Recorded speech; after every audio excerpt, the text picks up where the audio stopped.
Chapter 502. The little girl's third-grade life began abruptly. According to the school's arrangements, today was the day that the new teaching materials were distributed. Hence, after the little girl returned to second-grade class 2 and picked up her backpack, she left the classroom that was supposed to belong to her under the watchful eyes of her classmates. At that moment, she saw a proud expression on the little girl's face. It had to be said that this child really made her father proud.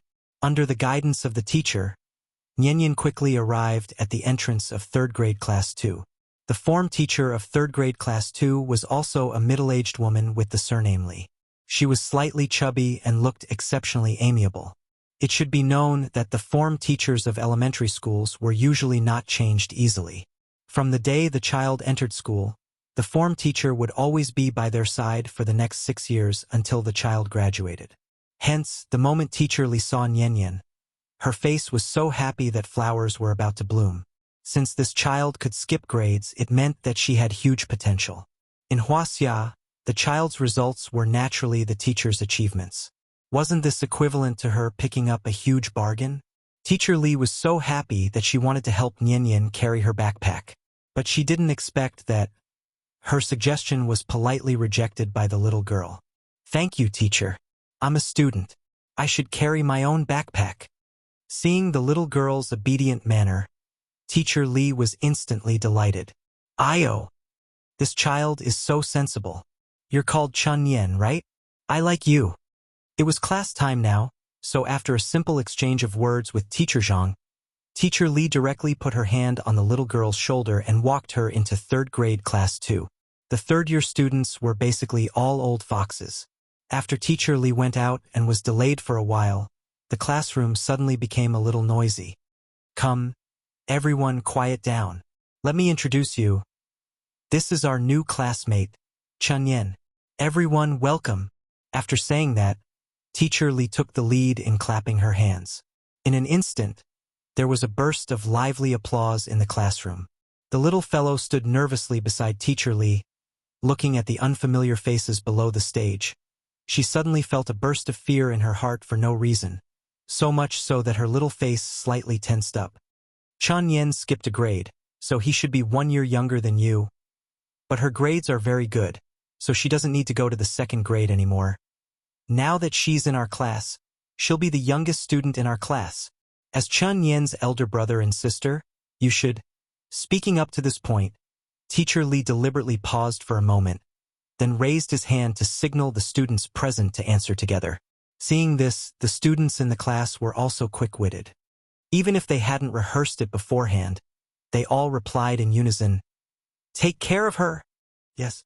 Nian is our younger sister, so we have to take care of her." The little guy was a little confused. The students in the class were too enthusiastic. After hearing such warm applause and cheers, the tension on the little guy's face slowly dissipated, and he gradually revealed a shy smile. She stood silently in the corridor, smiling as he watched his daughter reintegrate into a new big family. This scene was somewhat familiar. That smart and sensible little baby had finally grown into a shy flower bud. Girls matured earlier, and Nian was on the tall side. Even in the third grade, she was considered average height, so the teacher could only arrange for her to sit in the third row from the back.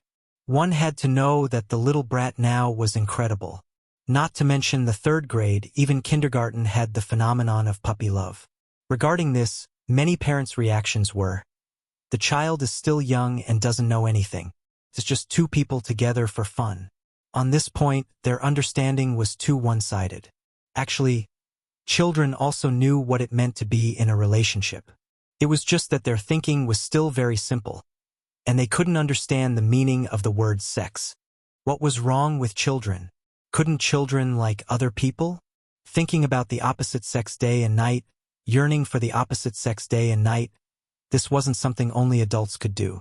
Children could also like people. It was just that some children were too shy. Even if they liked someone very much, they would never show the slightest bit of it. They would even show an inexplicable hostility to the person they liked. In the words of an adult, it should be, 300 taels of silver here. In Chunxi's eyes, Nian was simply a little kid who hadn't been weaned yet. But in the eyes of her peers, Nian Nian, on the other hand, was a true goddess. There were many precocious children in this class, at least half of them. Therefore, when Nian Nian finished her self-introduction and walked from the podium to her seat, almost everyone was staring at her. Some of the bolder ones stared straight at her, not even blinking their eyes. Some of the more timid ones deliberately turned their heads to the side and secretly looked out of the corner of their eyes. Almost every child had their own thoughts about this student who had suddenly skipped a grade.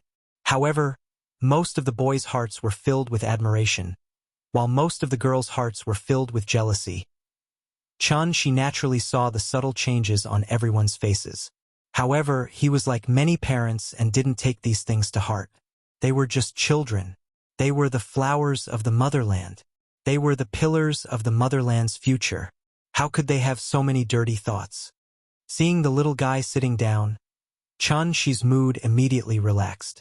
He gave Big Cat a look, and the cat immediately understood Shi's meaning. So, like a wisp of smoke, it leapt up to the big tree in the middle of the school building, and then laid down on a tree branch facing third-year class 2 to take a nap. Then, Shi nodded at the teacher through the window to thank him, and then quietly left. The little guy seemed to have noticed that her father had left, so she quickly looked out of the window, but there was no one there. Seeing this, a trace of disappointment flashed across her face. But soon, this disappointment disappeared with the new teaching materials handed out by the teacher. By the time she took out a fountain pen and solemnly wrote her name on the first page of each book, her third-year studies had officially begun. Thieves in first grade, thieves in second grade. No one chased after the third-grade beauties. Love letters from the fourth grade flew everywhere. Piles of homework from the fifth grade. Pairs of lovebirds from the sixth grade. This is our class song. Once it was too loud and alarmed the teaching director. Then, the whole class was scolded by him. Well, at that time, I was in third grade. The last few lines are more serious, so I won't write them here. Chapter 503. After settling the little girl down, Shi left the school. As soon as he walked out of the school gate, he looked up and saw Qin Ruoying in a white dress, waiting quietly by the side of the road. In fact, Shi had already said that there was no need for two people to pick up and drop off the child, but Qin Ruoying did not pay attention to him at all, and completely treated sending Nian to school as something that she had to do every day. Ying, okay, where do you want to go today? I'll go with you. Before he arrived, Shi's voice came from afar. Qin Ruoying thought for a while, but shook her head gently, and then responded very indifferently. I won't go shopping today. Let's go home first.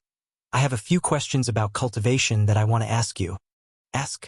Hearing this, Shi was suddenly happy, so he quickly went over and said politely, What's the relationship between the two of us? Do you still need to use the word ask? Qin Ruoying rolled her eyes at him, and did not say anything. Seeing this, Shi did not feel offended at all. Instead, he happily reached out his hand to hail a taxi. After this period of time together, Qin Ruoying's attitude towards him had improved a lot. On one hand, it was because of the family's enthusiasm towards her. On the other hand, it was entirely because she gradually found many traces of her existence in her daily life. For example, the familiar feeling of walking in the alley, the flowers in the yard, and the photos in the phone, all of these things seemed to be saying, she was the mistress of this family. Therefore, Qin Ruoying's attitude towards she gradually improved. Although she had not recalled any memories of the past, at least she had regained the feeling of cultivation under the reminder of her sister-in-law. In addition, it seemed that only when she was cultivating, she could faintly find the intimate feeling that she had with Shi. The many changes in Qin Ruoying were naturally seen by Shi. Therefore, every time he thought of this problem, he could not help but feel a burst of joy in his heart. If it continued to develop at this rate, wouldn't it not be long before he could climb into Ying's bed again? They didn't wander around today, so when the couple returned to the side courtyard, it was only 9 in the morning. As soon as Shi pushed open the door, the sound of punches and kicks could be heard from the courtyard. It was his sister-in-law and her 2 punching bags. After this period of actual combat, Cheng Hua and Yiji's martial arts had greatly improved. When the two of them joined forces, they could even easily survive 200 to 300 rounds against Qin Shueqing. She didn't want to disturb them. After nodding slightly to his sister-in-law, he followed Qin Ruoying to the west wing. However, although she didn't intend to interrupt them, Hua directly jumped out of the battle circle the moment he appeared, then quickly came in front of him and said hurriedly, "Mr. Chen, thank you for taking care of me during this period of time. I thank you in advance." Hearing this, she had to temporarily stop his footsteps. He glanced at Qin Ruoying's back, then glanced at Hua's anxious face. In the end, he could only let out a long sigh, then asked impatiently, "What's the matter?" It was no wonder that Shi's attitude was so bad. After all, he could only step into the West Wing every day at this time. Being delayed by Hua like this directly affected the time he had to chat with Ying and cultivate their relationship. Hua was shocked by Shi's bad attitude, but after being stunned for a moment, he seemed to have mustered up some courage. He quickly lowered his head and cupped his fist to Shi and said loudly, "I have been away from home for a long time. Next month is my mother's birthday. On such an important day, I hope you will allow me to go home and visit my mother. I understand. I am a sinner. Whether I live or die depends on your whims. My request may seem rude, but please allow me to return home for 3 days to fulfill my filial piety, sir. If you are worried, I can make a vow here that I will come back as soon as possible. If I disobey, Shenyuan Hua is willing to be struck by lightning and not enter the cycle of reincarnation after death." Perhaps he was afraid that she wouldn't agree. So Hua spilled the beans like a bamboo tube, spilling everything he wanted to say. After speaking, this kid was like a child who had done something wrong. He tilted his head and peeked at Shi eagerly. "It is your mother's 100th birthday, so you want to go home to fulfill your filial piety?" Hearing this, Shi did not immediately respond. Instead, he looked at his sister-in-law thoughtfully. Although he had caught this kid with his own hands, he had already handed them over to his sister-in-law to deal with. Looking at this posture, this kid seemed to have calculated that he was easier to talk to than Qin Shueqing. So he did not even ask for Qin Shueqing's opinion and directly came to ask for his approval. She did not speak, but Hua was a little anxious. So he immediately knelt on the ground, bowed and shouted, "I hope you will allow me to go home on account of my filial piety. If not, I would rather commit suicide on the spot than live an ignoble life in this world." Hua's words were powerful and resonating. After hearing this, Shi laughed. "Oh, are you threatening me?" After hearing Shi's words, Hua's heart suddenly jumped. He suddenly remembered Shi's character. Oh no, Mr. Chen was always amenable to coaxing but not coercion. He had to change his method of asking him. Thinking of this, Hua immediately changed his strategy. Instead, he looked at Shi with grief and indignation. At the same time, he looked at Shi with a pitiful expression. Seeing that this kid had stopped talking and was looking at him so pitifully, Shi was too lazy to tease him anymore. So, he directly asked Qin Shueqing, "Since the two of them are under your care, how do you think we should deal with this matter?" Hearing this, before Qin Shueqing could speak, a trace of despair flashed across Hua's face. They had known each other for so long. She would invite the two of them to sit down and eat together when he had nothing to do. But what about Qin Shueqing? Every day she would beat them up violently. She had never been kind to them. Therefore, the moment he heard Shi ask for Qin Shueqing's opinion, Hua's heart had already lost all hope. But what Hua did not expect was, Qin Shueqing's answer was 10,000 times better than he had imagined. "Everyone has parents. Since he is so filial, this request is not too much. But the two of you remember, this trip can't be delayed for too long. I heard that it takes 4 days to go back and forth from Earth to the Supreme Palace enclosure. In that case, I'll give the two of you 7 days off.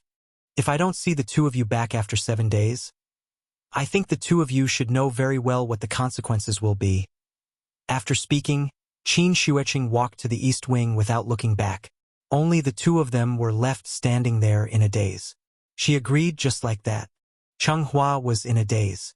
Yi blinked and could not help but wonder if he had heard wrongly. It was not his mother's birthday. He did not expect that he could actually go home with Cheng Hua to visit his family.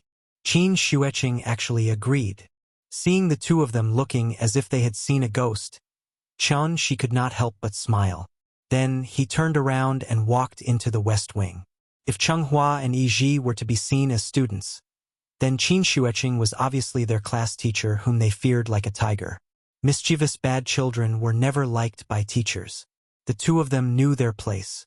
Therefore, if they were to ask their class teacher to sign a leave of absence, they would rather forge a leave of absence than step into their class teacher's office. This was the general prejudice that bad children had against their class teacher. In fact, why would a class teacher discriminate against every child in her class? Therefore, even though her sister-in-law beat the two of them up every day, actually, she was very warm in her heart. Chapter 504. After getting Chen Shi and Qin Xueqing's approval, Cheng Hua and Yi could finally leave this planet that made them feel sad at this moment. Although Shi did not leave any restrictions on them, the two of them were tactful, so they did not even think of using this opportunity to escape from Qin Xueqing's evil clutches. The two of them seemed to have already accepted their fate. Even Cheng Hua, who had always had a fiery temper, did not have any intention of encouraging Yi to escape after regaining control of the cloud-piercing shuttle at this moment. Instead, he looked back at the Azure planet with some reluctance. As expected of a great figure in the Supreme Realm. Such breadth of mind and boldness, you are really a role model for our generation. Yi did not notice the strange look on Cheng Hua's face. Perhaps to relieve the depressing atmosphere on the ship, Yi stood at the stern of the ship and sighed with emotion.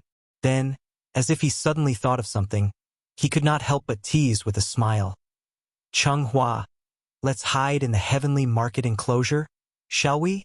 Cheng Hua did not reply. Seeing this, Yi was like a demon tempting people to fall into depravity.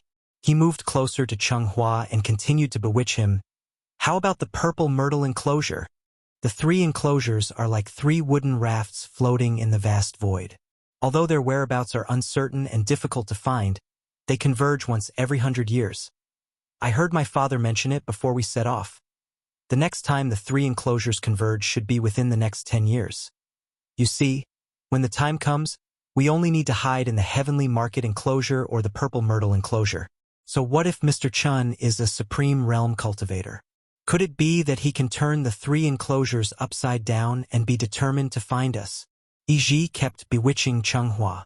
If it was the old Cheng Hua, he might have been persuaded by him and jumped up to hide in the heavenly market enclosure. But unfortunately, after experiencing Qin Xueqing's constant hardships, Cheng Hua's temperament had been restrained a lot. Therefore, after hearing Yi's incessant chatter, Cheng Hua immediately slapped him in annoyance, and then scolded him with a smile on his face. Do you really take me for a fool? If you want to go, then go. What's the use of telling me this? I'm the one who swore to Mr. Chen, not you. What are you afraid of? After hearing Cheng Hua say this, Yi immediately felt relieved. The reason why he tried to bewitch Cheng Hua was because he was afraid that Cheng Hua would act without thinking like before. As the saying goes, a fall into the pit, a gain in your wit. Yi was very pleased with Cheng Hua's change, so he sat next to him with a smile, and then chatted with him casually. Cheng Hua, I don't know what you're thinking, but I think it's actually pretty good for us to stay here. Although we're controlled by others and are punched and kicked by that evil woman every day like a slave, but if we think about it from another perspective, the two of us seem to have learned a lot from it. What's more, Mr. Chen is still in the supreme stage. Even if it's just a simple sentence or two, it will be of great benefit to our future cultivation. So, at this point, Yi deliberately paused, and then said with a determined face, after 7 days, I will definitely be back here. After hearing Yi's words, Cheng Hua seemed to be a little dispirited and didn't seem to be interested in paying attention to him at all. Yi felt that Cheng Hua's behavior was a little strange today, so he couldn't help but push him, and then asked with a puzzled face, What's wrong with you? Aren't you happy to be home?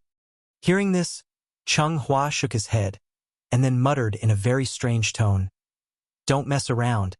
I'm thinking about a very serious problem. What problem?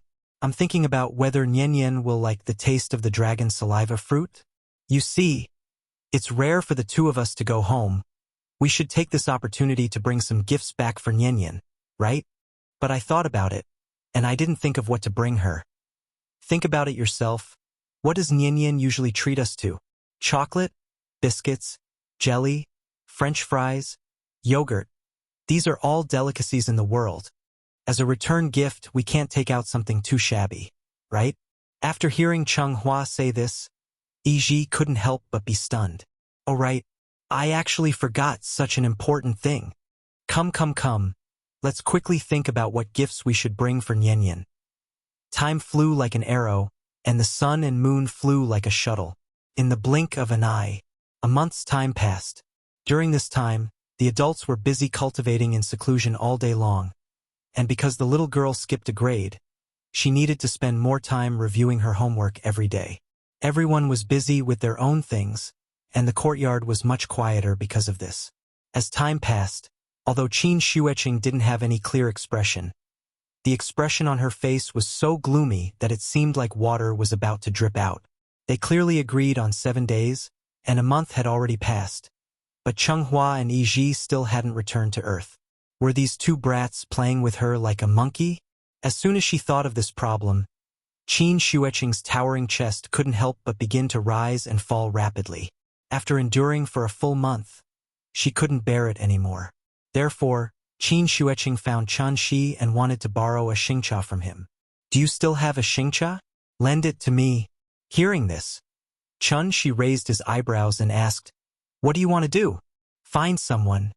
I want to see. Can they hide to the ends of the earth? Seeing Qin Shueqing gnashing her teeth in anger, Chen Shi suddenly laughed. I think they might be delayed by something. Don't worry, it's only been a month. Wait a little longer. There's no rush. How about this, if they don't come back by next month? I'll find time to go to Supreme Palace Enclosure again, and I'll definitely catch the two of them for you, okay? After hearing Chen Shi's promise, Qin Shueqing finally withdrew the idea of going to Supreme Palace Enclosure. Then, like an inflated blowfish, she angrily returned to the East Wing room. It couldn't be helped. His sister-in-law's temper was just that bad. If Chen Shi really gave her a xingcha, she would probably immediately go to Supreme Palace Enclosure to find Changhua and Yiji to reason with them. His sister-in-law was furious, but Chen Shi didn't seem to care too much. This was because he believed that Changhua and Yiji would never dare to trick him. After all, the name Mr. Chen, now, even if it was at Supreme Palace Enclosure, it could be considered a golden signboard. Calm. Wonderful Book House. Calm. Chapter 505. Chen Shi was certain that Changhua and Yiji would come back, so he didn't take this matter to heart for the time being. Next, let's talk about the little girl first. After a month of adaptation, the little girl had successfully integrated into the new class. Although she was a year younger than her classmates, they didn't dare to look down on her. On one hand, it was because Nian's usual performance was very good, so the teachers liked her very much. On the other hand, it was entirely because of her results in this monthly exam. In Wuxia's education system, academic results were the only standard to measure a child's quality. Although the little girl skipped a grade, her results in this monthly exam still easily took first place in her grade. Therefore, when the teacher announced the results, the whole class was shocked. Wasn't this the other family's child that parents often talked about? The teacher also said before that after the monthly exam, the class monitor would be selected based on everyone's performance. And in this so-called comprehensive performance, wasn't the exam results the most important indicator? The teachers didn't like children who were unreasonable. Those children who were obedient and sensible, but their grades weren't good enough to convince the masses. Nian's performance and results were very good, plus she was the class monitor in the first grade class, so what reason did the teacher have to not let her be the class monitor? Outstanding children would always be singled out as an example. Therefore, this little girl who had just skipped a grade and entered the third grade, after a monthly exam, her name had already spread throughout the entire grade. On this day, as usual, after the little girl waved goodbye to Chen Shi, she quickly walked to the classroom and prepared to organize everyone to start the morning reading as the class monitor. This was the first task she received after becoming the class monitor, so she was especially attentive to it. As soon as she sat down, she couldn't wait to take out the language textbook from her bag and neatly placed it on the table. It wasn't time for class yet, so only half of the students were there, but the classroom was especially lively. Nian looked back and saw that the most mischievous children in the class were chasing each other with brooms. Therefore, she immediately shouted to stop them. "Quiet! Class is about to begin." It was the class monitor's responsibility to maintain discipline. Now that she had become the class monitor, she naturally had to take on this responsibility. Following her outburst, the classroom suddenly became much quieter. Seeing this, the children who were chasing each other stopped and quickly returned to their seats. They were not afraid of Nian, but they were afraid that Nian would tell on them to the teacher. Nowadays, a class leader who doesn't snitch. Is that still the class leader? If Nian's prestige in Year 1 Class 2 was earned through her fists, then her prestige in Year 3 Class 2 was earned through her own outstanding performance. It was the third year. No matter how late a child matured, he should be more sensible by now. Teacher Zhang stepped into the classroom just as the bell rang. Looking at the silent classroom, Teacher Zhang couldn't help but nod his head in satisfaction. Then, he gestured for Nian to come to the podium and lead everyone to start the morning reading. The text for today's morning reading was Zhaozhou Bridge. It was a simplified version with pinyin annotations. The whole text was less than 500 words. After Nian led the students to read the text twice, the teacher nodded his head in satisfaction and officially began the day's lesson. There were a total of 46 students in their class. It wasn't a large number, so the desks and chairs were all a single set and not a two-person set. After Nian returned to her seat, she took out the textbooks and put them in her drawer as usual. At this moment, she suddenly realized. He didn't know when this strange thing appeared in his drawer. Nian took out the thing and saw that it was a letter folded into the shape of a heart. The style of the letter was very exquisite, and it even had a faint fragrance. It was obvious that this was the most popular letter paper in the school's canteen. There was a name written on the heart-shaped letter. It was Chen Nian. Nian frowned and opened it. The first thing she saw was a few lines of crooked, worm-like love messages. To Chen Nian, "I like you. My love for you is very deep as a bottomless pit. I don't look good, but I'm a good person. I'll give you a gift right away. Can you tell me your QQ? And where is your home? My body won't go with you, but my heart will go anywhere with you. Moi heart, heart, heart, heart." Of course, this was the translated version. There were many wrong words in the original text. The child who wrote this didn't seem to know how to write love. After writing it wrong several times, he directly drew a lot of hearts on it. This was a love letter? Nian expressionlessly read the contents of the letter. Then, as if nothing had happened, she directly tore the letter that carried the strong love of others into pieces. No one, including the teacher, noticed anything strange about her. She was silent like this, as if she suddenly had something on her mind. In fact, Nian already knew what a love letter was and what it meant. But she never thought that one day, she would also be the one to receive a love letter. Then there was a problem. When faced with such a situation, what should she do? Should she tell the teacher, or should she tell her father? It was probably because the writer had forgotten to sign the letter, so she didn't even know who wrote this strange love letter. What should she do? What should she do? The little girl had something on her mind, so she was obviously a little muddle-headed for the rest of the day. Finally, the crisp and melodious school bell rang. After the teacher assigned the homework for the day, the little girl uncharacteristically rushed out of the classroom with her bag. She ran as fast as she could. Soon, she ran to the school gate. Then, through the school gate, she saw her father standing in the crowd and waving at her. Unlike the teacher, she almost instantly noticed the strangeness on the little girl's face. So, he immediately walked out of the crowd and squatted on the ground, smiling and motioning her to come out. "Dad!" As if she had suffered a great grievance, the little girl ran out of the school gate and threw herself into Qi's arms. Seeing this, Qi's eyebrows suddenly twisted. "Nian, what's wrong? Were you bullied at school? Don't be afraid. Tell Dad what happened. Dad will help you. Oh. Oh. When I was writing, I suddenly thought of a song. Let me recommend Love Letter by Jackie Chungo. Unfortunately, love is not a few drops of tears or a few love letters. This may be a little cruel. People who wait for others to give them happiness often don't live happily. Chapter 506. Looking at his daughter's depressed look, Chan-shi's heart suddenly clenched. After he walked out of the crowd with the little girl, he immediately squatted on the ground, then hugged her and asked patiently, "Nyenyen, what's wrong? Did someone bully you?" Although the little girl's face had a somewhat aggrieved expression, it did not look like she was bullied. Moreover, with her current physical condition, if she was really angry and went berserk, there would be no problem for her to beat up children of the same age. Therefore, the first thought that came to Chan-shi's mind was actually, Nyenyen was ostracized by her classmates? After all, she was a child who skipped a grade. It was normal for her to not be able to integrate into the new group in a short period of time. Chan-shi had already mentally prepared himself for this, so he immediately began to think about how he could enlighten the little girl. A person's life was a process of constant adaptation.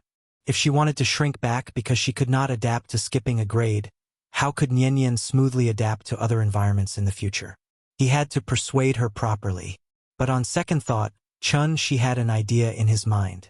But at this moment, the little girl suddenly said timidly, "Daddy, someone wrote me a letter?" "Ah, a letter? What letter?" Suddenly hearing Nyenyen's words, Chan-shi's train of thought was suddenly disrupted. A letter? What did she mean? He did not react at all. The father and daughter stood by the street, staring at each other blankly. In an instant, Chan-shi only felt a flash of lightning in his mind, and almost instantly, he vaguely understood the meaning of the little girl's words. So, he immediately squeezed out a smile, then pretended to be relaxed and asked, "Nyenyen, who wrote you a letter? Can you show it to Daddy?" As soon as his voice fell, Chan-shi pretended to look at the little girl with a face full of anticipation. However, what he did not expect was the little girl who had always been obedient to him, this time after hearing his words, shook her head at him for the first time. "It's over." Seeing the little fellow's performance, Chan-shi's heart sank. She thought about how the cabbage she had painstakingly planted had been eaten by the pig next door before it was time for it to bloom and bear fruit. At that moment, Chan-shi even had the urge to kill. It must be those bad kids who bullied Nyenyen for her ignorance. Otherwise, how could a child like her understand such things? Lousy school. I will tear it down tomorrow. As a kind and open-minded father, Chan-shi firmly believed that his daughter could still be saved. Therefore, he immediately tossed those inexplicable guesses to the back of his mind and exhaled deeply. Then, he put on an extremely solemn expression. No matter what, he had to make the little guy realize the seriousness of this problem today. However, just as Chan-shi was about to reprimand her, the little girl seemed to have suddenly thought of something and replied calmly, "I tore up the letter." Torn? Chan-shi was stunned. Then, he took the little girl into his arms and laughed excitedly. "My youngest daughter is sensible. Well done.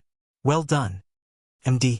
He had long heard that children nowadays were very mature, but he also did not expect to think that children nowadays would mature to such an extent. Nyenyen was only a little over 7 years old. Although she had skipped a grade and her classmates were generally 1 or 2 years older than her, they were still only 8 or 9 years old children. Don't you want to watch cartoons anymore? Not playing Mobile Legends? Actually had the leisure to come and flirt with his daughter. Fortunately, Nyenyen did not let him down. If it were not for the many parents at the school gate, Chan-shi was afraid that he would be so excited that he would shout to the sky, "Well done!" Chan-shi was very satisfied with the little fellow's way of dealing with it. But on second thought, he could not help but feel a little worried. After all, the problem of puppy love was more serious than being unable to adapt to skipping a grade. Looking at the cute little girl in front of him, Chan-shi could not help but feel a little lost. How should he put it? In Chan-shi's eyes, Nyenyen was simply a child who did not even show any gender characteristics. Children were children. Children were not differentiated by gender. But now, Someone had actually started to write a love letter to Nian. Although Nian tore the letter, this could only treat the symptoms and not the root cause. In fact, she was very clear in his heart. As the child continued to grow up, Nian's charm would only increase. Just like Ying in the past, the grown-up Nian only needed to stand there, and it should be enough to attract the attention of all the opposite sex nearby. Now that the first love letter had appeared, there would definitely be a second one, a third one, and even countless of them. Then there was a problem. As a parent, what should he do? Even when he was besieged by the 4 immortals, she was not so nervous. He frowned tightly and kept telling himself not to think too much, but he still could not help but think of the worst. Some things, the more he thought about it, the more terrifying it was. She frowned and didn't say anything. The little girl waited for a long time. After seeing that her father was still frowning, she tilted her head slightly and pondered. She was a very smart child and naturally knew what her father was worried about. Therefore, after hesitating for a moment, Nian took the initiative to hug Shi's neck and said softly, "Dad, don't worry. I won't fall in love at a young age." She subconsciously swallowed her saliva. He was still hesitating on how to bring it up, but he did not expect the little girl to take the initiative to mention this issue. A child who was just over 7 years old actually discussed the topic of puppy love with her parents. Such a scene, just thinking about it, would feel a little awkward and strange. "Nian, do you know what puppy love means? I know there used to be a lot of people in our class who fell in love at a young age, but I didn't tell the teacher." "Really?" She was shocked. Obviously, the class that the little girl mentioned was the first year, second class. A first-year child learned how to fall in love. What was going on with this world? It had to be said that Shi's worldview was greatly impacted. But on second thought, he was a little relieved. The situation should not be as serious as he thought. After all, the information on the internet was too advanced now. The amount of information that children could obtain was far more than children in the 80s and 90s. Naturally, they would know more than children in the 80s and 90s. Falling in love was a popular word at the moment. Children were very curious, so naturally, they would learn this slightly novel way of getting along with each other from various channels. Coupled with the special nature of the school environment, it was not surprising that there were many young couples in a class under the vicious influence of spreading rumors. Chapter 507. Nian, if. At this point, she could not help but pause. After hesitating for a moment, he nervously probed, "If you have someone you like in the future, you know what it means to like, right? It means that you really want to play with someone every day, and that person also likes to play with you. Will you fall in love early like other students?" For parents, this question was indeed a bit awkward. Children were not sensible. Their understanding of early love was naturally very different from the understanding of early love of adults. In fact, for children under the 4th grade to fall in love early, at most it was a hazy good feeling. And this kind of good feeling was very easy to change. The child today liked A, tomorrow it might be B, and the day after tomorrow it might suddenly like C, who got first place in class. If A, B, and C were seen as toys, it was naturally easy to understand this problem. Children were both curious and liked to explore at the same time. Therefore, when encountering this kind of thing, it was best for parents not to be too agitated to the extent of going overboard. Correct guidance was the best way to solve the problem. As the saying goes, it is better to let go than to block. She tried to use a hypothetical method to let the little girl understand the disadvantages of early love.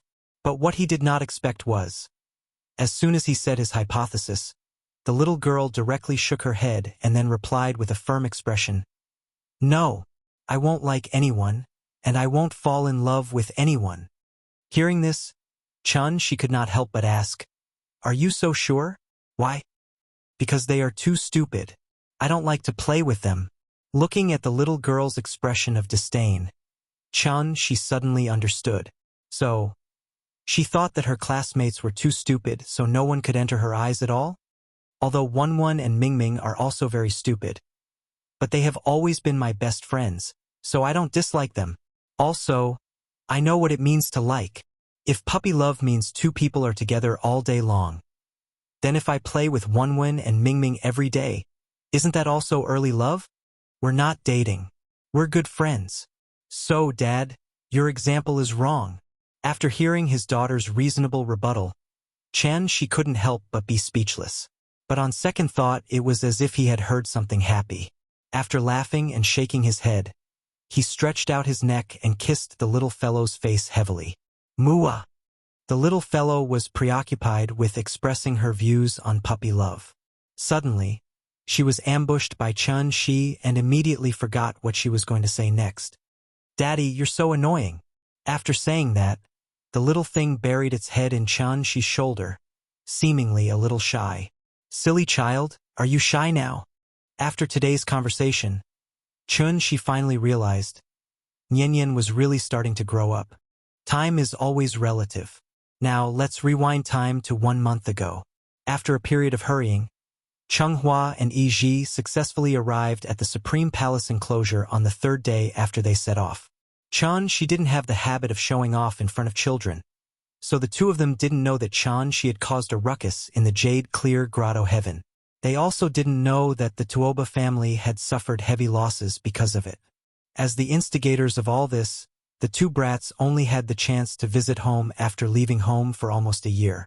Thus, just as the cloud-piercing shuttle flew into the sky above Ning province, Yi couldn't contain his excitement anymore. He jumped off the cloud-piercing shuttle and flew as fast as he could to the Dongfang family. He had already discussed with Chunghua beforehand. Everyone would go back to their own families and find their mothers.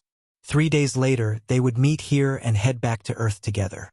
The 3 great families of Ning province were the Shenyuan family, the Dongfang family, and the Tuoba family. In terms of status, the two of them actually had very high positions in their families. But it was also because of this that the pressure they faced far exceeded that of their peers. Chunghua could be used as an example. His father was Genryo, one of the 8 great elders of the Shenyuan family. Since he was one of the 8 great elders of the Shenyuan family, Genryo's cultivation naturally wouldn't be weak. In reality, Genryo, who was in the early stage of soul formation, was already more than 800 years old. Immortal cultivators had long lifespans, but when it came to bearing children, they were far inferior to mortals. As the saying goes, the unseen world has its own will. Under the influence of the laws of heaven and earth, the higher one's cultivation, the lower their chances of bearing children. Genryo had 9 sons and 4 daughters in his life. Chunghua was Genryo's youngest child, and at the same time his last child. Chunghua's talent wasn't bad. In addition, Genryo had a child at an old age, so it was inevitable that he would especially spoil this youngest child. Logically speaking, Chunghua should have lived a very comfortable life since he was born in one of the 3 great families of Ning province, and his father was one of the 8 great elders of the Shenyuan family. After all, he was a rich 2nd generation. But it was a pity. Reality was always slightly different from what outsiders imagined. In reality, Chunghua's life wasn't good at all. Chunghua's mother was called Zhang, and she came from a small family in Ning province. Because of her outstanding appearance, Genryo made an exception and took her in as a concubine. What needed to be understood here was how long a cultivator's life was. If one didn't have someone to accompany them on the long road, wouldn't their life be very lonely? Because of this, cultivators usually viewed status as extremely important. Even though Shenyuan Yuanliang had countless women, other than his first wife, First Madam, the only one who had a proper status with him was the second Madam, Madam Zhang. From this, it could be seen that Zhang was definitely not someone to be trifled with. However, although Zhang's methods were powerful, she was still a woman, so there were many things that Zhang couldn't decide.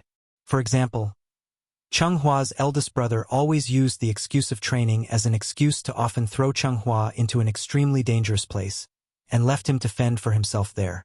And this was the fundamental reason why Chunghua dared to recklessly enter the Tianshu ruins later on. As a mother, Zhang saw everything, but she couldn't think of any way to help her son, who asked Chunghua to only have one big brother left. Both of them were flesh and blood. In addition, his eldest brother always had a reasonable explanation, so Genryo wouldn't help his youngest son at all. Instead, he would think that his eldest son did the right thing. No matter how noble their birth was, cultivators would face all kinds of unexpected difficulties and crises in their lives. If they could make it through, it would be an opportunity. If they couldn't make it through, it would be fate. Everyone was already used to this. Cheng Hua should have had many brothers and sisters. Unfortunately, most of his brothers and sisters had fallen. Now, only the powerful fifth brother and eighth sister, who had already married into the Dongfang family, were left. Genrio didn't want to be sad, so from the day Cheng Hua was born, his fifth brother became the eldest brother, and his eighth sister became the second sister, under normal circumstances. Siblings should help each other and complement each other. Cheng Hua's family was an exception. If one had to use a word to describe the relationship between the two brothers, then this word must be, like strangers. Chapter 508. Cheng Hua's eldest brother was Genuan Zhengqi, who was over 300 years old this year. Ever since he broke through to Yuanying, Genuan Zhengqi had been given a position in the family as a steward. He was considered to have officially stepped into the core management of the Xian Yuan family. It was important to note that any child with the blood of one of the three major families in their veins, regardless of whether they were from the main family or the side family, had to work hard to gain the family's approval. For anyone in the family, status had to be fought for. Since Genuan Zhengqi was able to step into Yuanying at the age of 300, at this rate, as long as nothing too big happened in the future, he would definitely have the opportunity to successfully inherit Genrio's legacy and become one of the 8 elders. What were the 8 elders? They were second only to one person and above everyone else. Seeing that his eldest son was so promising, Genrio naturally hoped that his youngest son could be as outstanding as his eldest son. Thus, after Cheng Hua was born, Genrio handed over the task of educating him to Genuan Zhengqi. And this was the beginning of Cheng Hua's tragedy. Genuan Zhengqi didn't seem to like this little brother of his. After all, they weren't born from the same mother. When Cheng Hua was still an infant, Genuan Zhengqi used the excuse of cleansing his meridians to soak Cheng Hua in all sorts of strange potions. He even called it a medicinal bath. Zhang had secretly investigated this so-called medicinal bath. Based on the dregs of the medicine left behind, she could roughly confirm that the medicine inside was poisonous. Because of this, Zhang didn't hesitate to have a big argument with Genuan Zhengqi. She always felt that Cheng Hua's half-brother had ulterior motives. He might want to murder Cheng Hua, so she didn't want Genuan Zhengqi to get close to Cheng Hua. Zhang originally wanted to use this opportunity to completely drive Genuan Zhengqi away from Cheng Hua. Who would have thought that when Genrio heard about this, he would only ask Genuan Zhengqi to show her the ancient book that recorded the formula of the medicinal bath, and then mercilessly scolded her. This ancient book was painstakingly obtained by Zhengqi from the Jade Clear Cave Heaven. I have already checked it beforehand. The herbs used in the book seem to be poisonous, but in fact, the principle of using poison to fight poison is used. Therefore, the effect of the medicine is better than ordinary herbs. Zhengqi is my child, and so is Cheng Hua. Since they are brothers, why would Zhengqi hurt Cheng Hua for no reason? I think you are measuring the heart of a gentleman with the yardstick of a villain. Don't blame me for not reminding you. Cheng Hua's talent is slightly better than Zhengqi's. If he ends up with nothing in the future, don't blame me for not caring about the relationship between husband and wife. Genrio was one of the 8 elders in the family, and also the head of the family. His words naturally carried a lot of weight. After this, Zhang lost the right to raise Cheng Hua. Mother and son could only see each other on certain days. For the rest of the time, Cheng Hua could only bitterly endure all kinds of inhumane torture in Genuan Zhengqi. Of course, Xianyuan Jingqi would never torture Cheng Hua himself. He would only be like a god who was high up in the sky. He would give his younger brother all kinds of death-seeking missions, and he would call it training. Fortunately, no matter how difficult these experiences were, Cheng Hua still managed to pull through in the end. As for the love and hate entanglement between Cheng Hua and his older brother, I won't go into too much detail here. Let's get back to the main story first. Today was Zhang's birthday, which was also her 100th birthday. 100 years old. No matter how long a cultivator lived, how many hundred years could they live in their lifetime? What's more, for someone like Zhang who wasn't very talented, there was basically no hope of yuaning in this lifetime. If it had been someone else, they would have definitely thrown a big party when their birthday was coming to an end. Genrio originally planned to do this as well. After all, he was one of the 8 elders of the Shen Yuan family. Whenever there was a happy occasion in the family, even the head of the family would personally come to congratulate him. But it was a pity. Ever since Zhang found out that Cheng Hua had entered the Tianshu ruins, she shut herself in her room and refused to see anyone. Genrio originally wanted to take advantage of her birthday to comfort her. But he didn't expect that Zhang would mercilessly block him outside the room. Now that Hua's life is uncertain, as his mother, I really don't have the leisure to do that. Please don't blame me. Genrio didn't force his way in, nor did he use his divine sense to probe the situation in the room. This was because he heard a trace of despair in Zhang's voice. That's right. Now that Cheng Hua's life was uncertain, how could Zhang still smile? Ever since the day Chen she wreaked havoc in the Jade Clear Grotto Heaven, everyone had a new understanding of the Tianshu ruins. Although the truth wasn't as mysterious as the legends, at least everyone knew that there was at least one supreme being living in there. What's more, this supreme being could even fight the 4 perfected masters of the Jade Clear Grotto Heaven alone. Then, with his methods, could it be that he couldn't block the heart flame lamp senses? Therefore, even if Cheng Hua's heart flame lamp hadn't been extinguished, Genrio found it very hard to believe that Cheng Hua was still alive in this world. Sigh. After a deep sigh, Genrio could only silently turn around and leave. In order to not let anyone disturb Zhang, Genrio didn't forget to remind the servants not to let anyone take half a step into the courtyard after leaving. Now, he could only hope that Zhang could walk out of this shadow as soon as possible. After all, Genrio had lived for several hundred years and was already used to seeing life and death. Therefore, when he learned that Cheng Hua might never come back, he didn't appear too sad or emotional. It was impossible to say that he wasn't sad. But what was the use of being sad? As an immortal cultivator, Genrio had experienced too many life and death separations in his life. That old heart of his had long been numb. But it was precisely because his heart had long been numb that Genrio didn't know it all. This woman who had locked herself in her room all day because of the loss of her son, in such a state of despair, what terrible things would she do? In a dim room, Zhang sat quietly by the bed alone, holding an old rag doll in her hand. This rag doll was personally sewn for Cheng Hua. It was also Cheng Hua's favorite toy when he was young. Perhaps she was thinking of him when she saw it. Zhang gently stroked the rag doll with her fingers as she softly muttered, "Hua don't worry. Mother has already reached an agreement with the Holy Church. Very soon, they will let Big Brother accompany you to the Tianshu ruins." Her voice was very soft, but the expression on her face was very strange. Sometimes she chuckled, sometimes she was sad. As if she was possessed. It gave people a horrifying and strange feeling. 9 Heavens, Divine Emperor. Chapter 509. The first madam had passed away many years ago, so apart from Genrio, Zhang had the highest status in the family. However, so what if she had a high status? Genrio still thought that Zhang's cultivation was too low, and that she was not talented enough to guide Cheng Hua properly. That was why he had left Cheng Hua in the care of his eldest brother since he was young. But what happened in the end? Now that Cheng Hua's fate was unknown, Zhang naturally took it to heart. She felt that Cheng Hua was forced to his death by his eldest brother and father.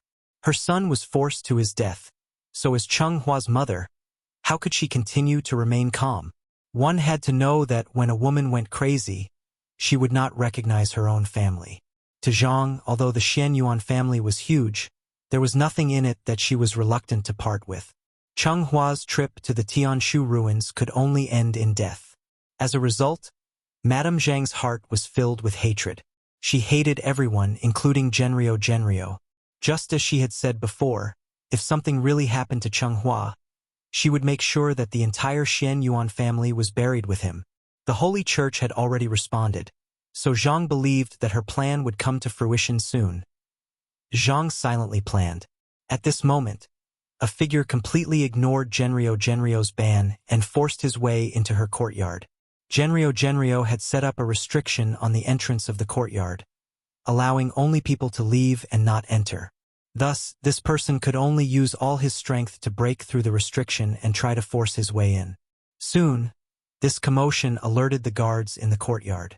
Seeing that the guards were rushing over, the intruder turned around and shouted at them excitedly, "Open the restriction. I want to see my mother." As soon as he appeared, the guards were stunned. He saw that this person was wearing a white short-sleeved shirt on his upper body and a pair of ripped jeans on his lower body. Coupled with his short hair, he looked somewhat out of place with the surrounding environment. His attire was a little strange. After careful observation, the guards finally dared to confirm that the person in front of them was the long-missing second young master. Second young master really came back. "What are you waiting for? Hurry up."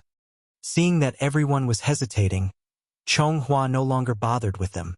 He looked around and found that the secret key to open the restriction was on one of the guards' waist. He walked over to the person and snatched the key. The guard instinctively wanted to stop him, but he was instantly intimidated by his fierce glare. How could this person not be the second young master? Seeing Chonghua swagger into the courtyard, the guard in charge of keeping the secret key seemed to have suddenly thought of something. He couldn't help but shiver, and then with a face full of excitement, he shouted, "Quick!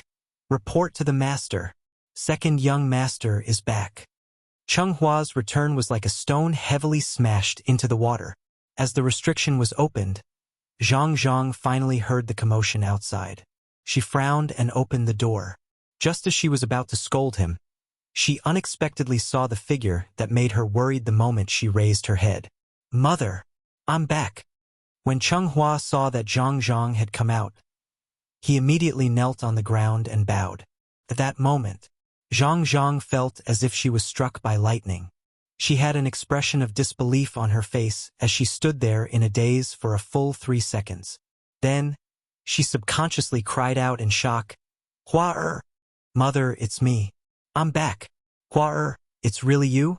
Come here quickly. Let Mother take a good look at you." The scene of mother and son reuniting after such a long time was really touching. Zhang quickly walked forward and helped Chonghua up. Then, the mother and son hugged each other tightly. They were so emotional that they couldn't speak. After a long while, Zhang finally suppressed the excitement in her heart.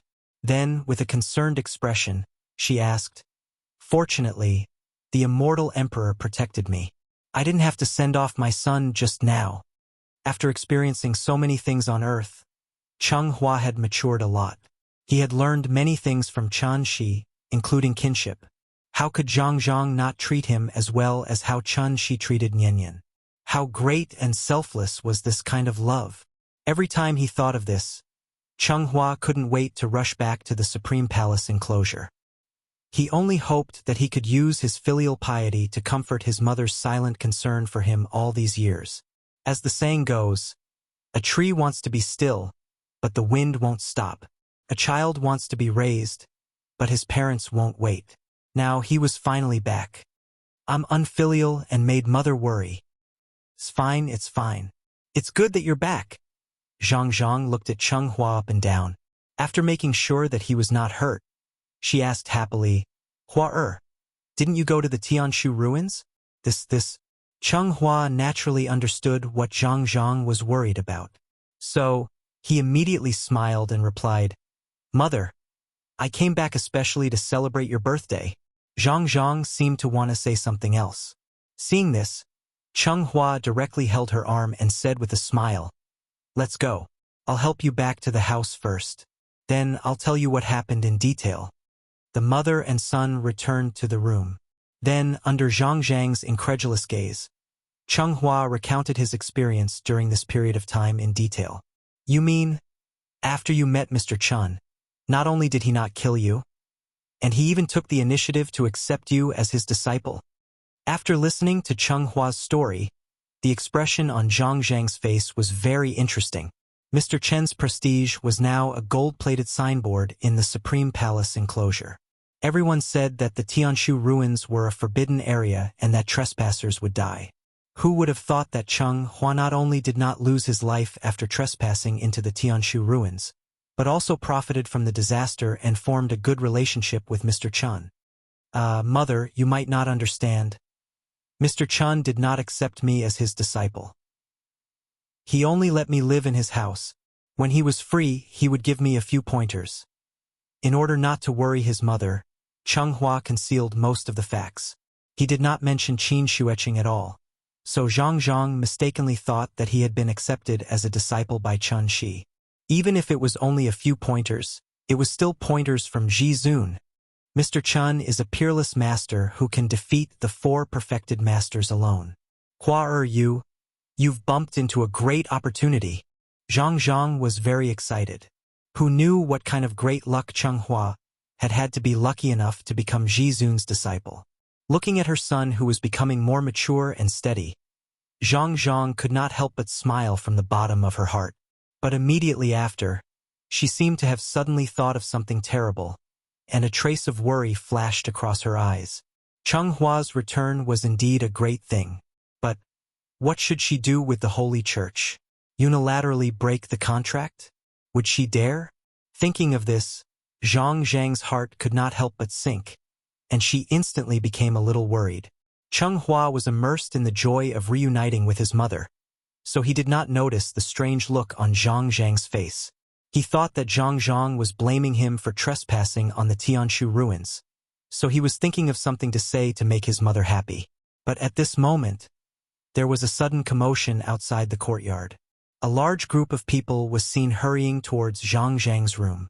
The leader was Zhenrio. Other than Cheng Hua's elder brother, Zhenyuan Jingqi, who was with him, there was also the current head of the Shenyuan family, Shenyuan Wuang. Chapter 510. Outside the courtyard, the head of the family and the 8 elders arrived together. From this, it could be seen how shocking the news of Cheng Hua coming back alive from the Tianshu ruins was. Where is he? Shenyuan Wuang looked to be about 60 years old. He was wearing an exquisite dark green robe with a simple jade pendant hanging from his waist. It was obvious that he was the one with the highest status in the group.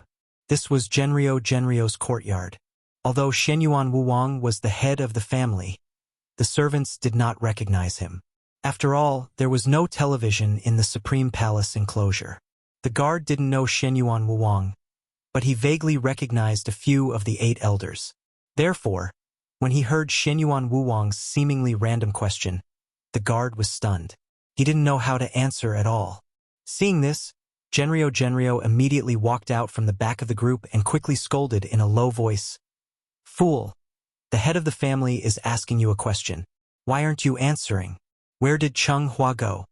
After hearing the head of the family scolding, the guard replied with a look of realization. Master, the second young master has been staying in the second madam's room ever since he came back. He did not go anywhere. All right, get out of here. The Shenyuan family was very large. If one had to describe it, the Shenyuan family could be considered a county. The head of the family was the county head, and the 8 elders were the mayors of the various towns. Now that the county head was here, it was understandable that the servants were slightly negligent. Although Zhenrio was very impressive all day, in front of the head of the family, he was very much like a bootlicker who only knew how to nod his head and bow his head. And this was the specialty of the Supreme Palace enclosure. That was the feudal hierarchy. Under the rules of this system, the head of the family's authority could not be challenged. Fortunately, Shenyuan Wuang seemed to be in a good mood today. Therefore, after hearing the guard's answer, Shenyuan Wuang did not show any intention of blaming him. After casually waving his hand, he strode into the courtyard. When his entourage saw this, they all followed behind him and swarmed into the courtyard like a swarm of bees. At this time, Cheng Hua also heard the commotion outside the house. After signaling his mother not to get up, he walked to the door and pushed it open. At that moment, everyone's eyes were focused on him. This was Zhenrio's youngest son, Shenyuan Cheng Hua, a little brat who hadn't even had a coronation ceremony. If not for the fact that Cheng Hua had returned alive from the Tianshu ruins, most of the people present would have forgotten that Genryo had such an outstanding son. Hua why aren't you kneeling down? According to the customs of the Supreme Palace enclosure, a crowning ceremony would be held at the age of 20, which was the so-called coming-of-age ceremony. Before the crowning ceremony was held, juniors like Cheng Hua did not even have the right to step into the ancestral hall of the clan. In the past, during the clan meeting, Cheng Hua often ran outside with his peers to peek at the meeting. Therefore, he knew the head of the family and the other elders. Therefore, after hearing Genryo's reminder, Cheng Hua immediately stopped on the steps and then bowed to the people in the courtyard. He clasped his fist and bowed. Cheng Hua is here to greet the head of the family, father, and elders. There was nothing wrong with Cheng Hua's words. However, his behavior was obviously very problematic. In front of the head of the family, as a junior, how could Cheng Hua not kneel? This was a great crime of disrespect. Genryo saw all of this, but as a father, he could only be anxious at the side and did not dare to say anything to remind him. Could it be that he had to remind the head of the family to punish Cheng Hua for his great disrespect? Genryo was very anxious in his heart. That was because he did not know that Cheng Hua had changed. Cheng Hua had been by Chun Shi's side for too long and had also lived for a long time in modern society. Therefore, unknowingly, Cheng Hua's understanding of this world had undergone a great change. The two of them are also human, everyone is equal. It's just a meal, what's the big deal? Come. Sit down and eat together. Try my cooking. Qin Shueqing did not allow the two of them to take half a step into the inner courtyard, but Chun Shi opened his mouth and let the two of them directly sit at the dining table. This was just a small matter, but this small matter left an extremely deep impression on Cheng Hua. From the daily diet to the leisure time, Chun Shi's every move affected him and Yi Ji almost all the time. The reason why they did not notice anything unusual in the past was that the two of them had not returned to the Supreme Palace enclosure yet. It was also because of this that when Cheng Hua returned this time, he realized that he seemed to be somewhat out of tune with the things around him. It was not that he did not know etiquette. It was purely that he did not want to kneel. Why are you kneeling? Stand up. Haven't you heard that men have gold under their knees? Stand up straight for me. At this moment, Cheng Hua's mind was filled with a myriad of thoughts, so much so that he even started to miss Earth. Shenyuan Wuwang did not know what Cheng Hua was thinking. Moreover, he did not know what Cheng Hua was thinking at all. Yuan Liang, lead the way. Let's talk somewhere else. Shenyuan Wuwang came here today with a purpose, so he did not want to waste too much time on these trivial matters. At his command, the master let Genryo lead everyone to sit in the main hall of the courtyard one by one. After that, in front of everyone present, Cheng Hua repeated everything he had just said to Zhang. His reaction was more or less the same as Zhang's. After everyone heard that Cheng Hua had been living in Mr. Chen's house all this time, the expressions on their faces were as interesting as it could be. After Cheng Hua roughly recounted his experience, he stood to the side and quietly waited for the master to ask questions. After pondering for a while, the master frowned and asked softly, "In other words, Mr. Chun has already taken you in?" It was no wonder that everyone understood this. After all, the Supreme Palace enclosure was not Earth. Other than Chun Shi, who would take a captive in their own house and provide them with good food and drinks. Master, Mr. Chun did not take me in as a disciple. He just let me live in his house and gave me a few pointers when he was free. Cheng Hua tried his best to explain. Hearing this, Shenyuan Wuwang replied with a look of sudden realization. I think it's because your cultivation levels are too low. Mr. Chun was afraid that you two would embarrass him, so he didn't give you a master and disciple status. If that's the case, you really can't claim to be his disciple. As soon as this was said, the 8 elders suddenly seemed to have figured something out. They could not help but nod in agreement. Master, you're right. Seeing that this misunderstanding was getting bigger and bigger, Cheng Hua hesitated for a moment, but in the end, he forced himself to swallow the words that had already been on the tip of his tongue. Anyway, there was nothing wrong with being Mr. Chen's disciple. Since everyone had to understand it this way, he could only let it be. At worst, he would go back and explain it to Mr. Chen properly. Anyway, he did not use Mr. Chen's name to swindle people everywhere. Cheng Hua believed that he had a clear conscience, so he did not dwell on this issue any longer. Since Shenyuan Wuang had asked what he wanted to ask and understood what he needed to understand, Cheng Hua guessed that it was time for them to leave, so he tactfully excused himself and left the main hall. Of course, he did not go far. Instead, he waited silently outside the house so that he could send the elders off later. Cheng Hua stood outside the door and waited, bored to death. However, at this moment, his name suddenly rang out in the main hall. Yuan Liang, you really have a good son. This child is called Cheng Hua, right? What are his birth characters? Is he betrothed now? Coincidentally, I have a niece. She's 16 years old and has yet to be betrothed. I wonder, Yuan Liang, are you willing to become my in-laws? At that moment, Cheng Hua felt as if a basin of cold water had been poured over him from head to toe. Before Genrio could even open his mouth to reply, he rushed into the main hall as if he had been electrocuted. Then, in front of the master, he shouted at everyone, "No!" Chapter 5:11. No. Cheng Hua's sudden intrusion instantly interrupted everyone's conversation. Looking at his nervous and agitated expression, the patriarch did not directly reprimand him for his lack of manners. Instead, he asked with a smile, "Why not?" At that moment, everyone's eyes were focused on Cheng Hua. That's right, why not? As the cultivation of an immortal cultivator increased, the probability of having children would gradually decline. Therefore, immortal cultivators would usually try to get married and have children as soon as possible before they made a major breakthrough in their cultivation, so as to avoid the tragedy of having no one to send them off in the future. Even young people like Cheng Hua, who had not yet had a coronation ceremony, were mostly already married at this age. The meaning of life was to reproduce and multiply. In the words of the ancient people, there were 3 ways to be unfilial, and the worst was to have no descendants. Because his eldest brother, Genyuan Zhengqi, had already gotten married and had 2 sons, Genrio did not urge Cheng Hua to get married and have children. He had originally planned to wait until after Cheng Hua's coronation ceremony to find a good family for Cheng Hua.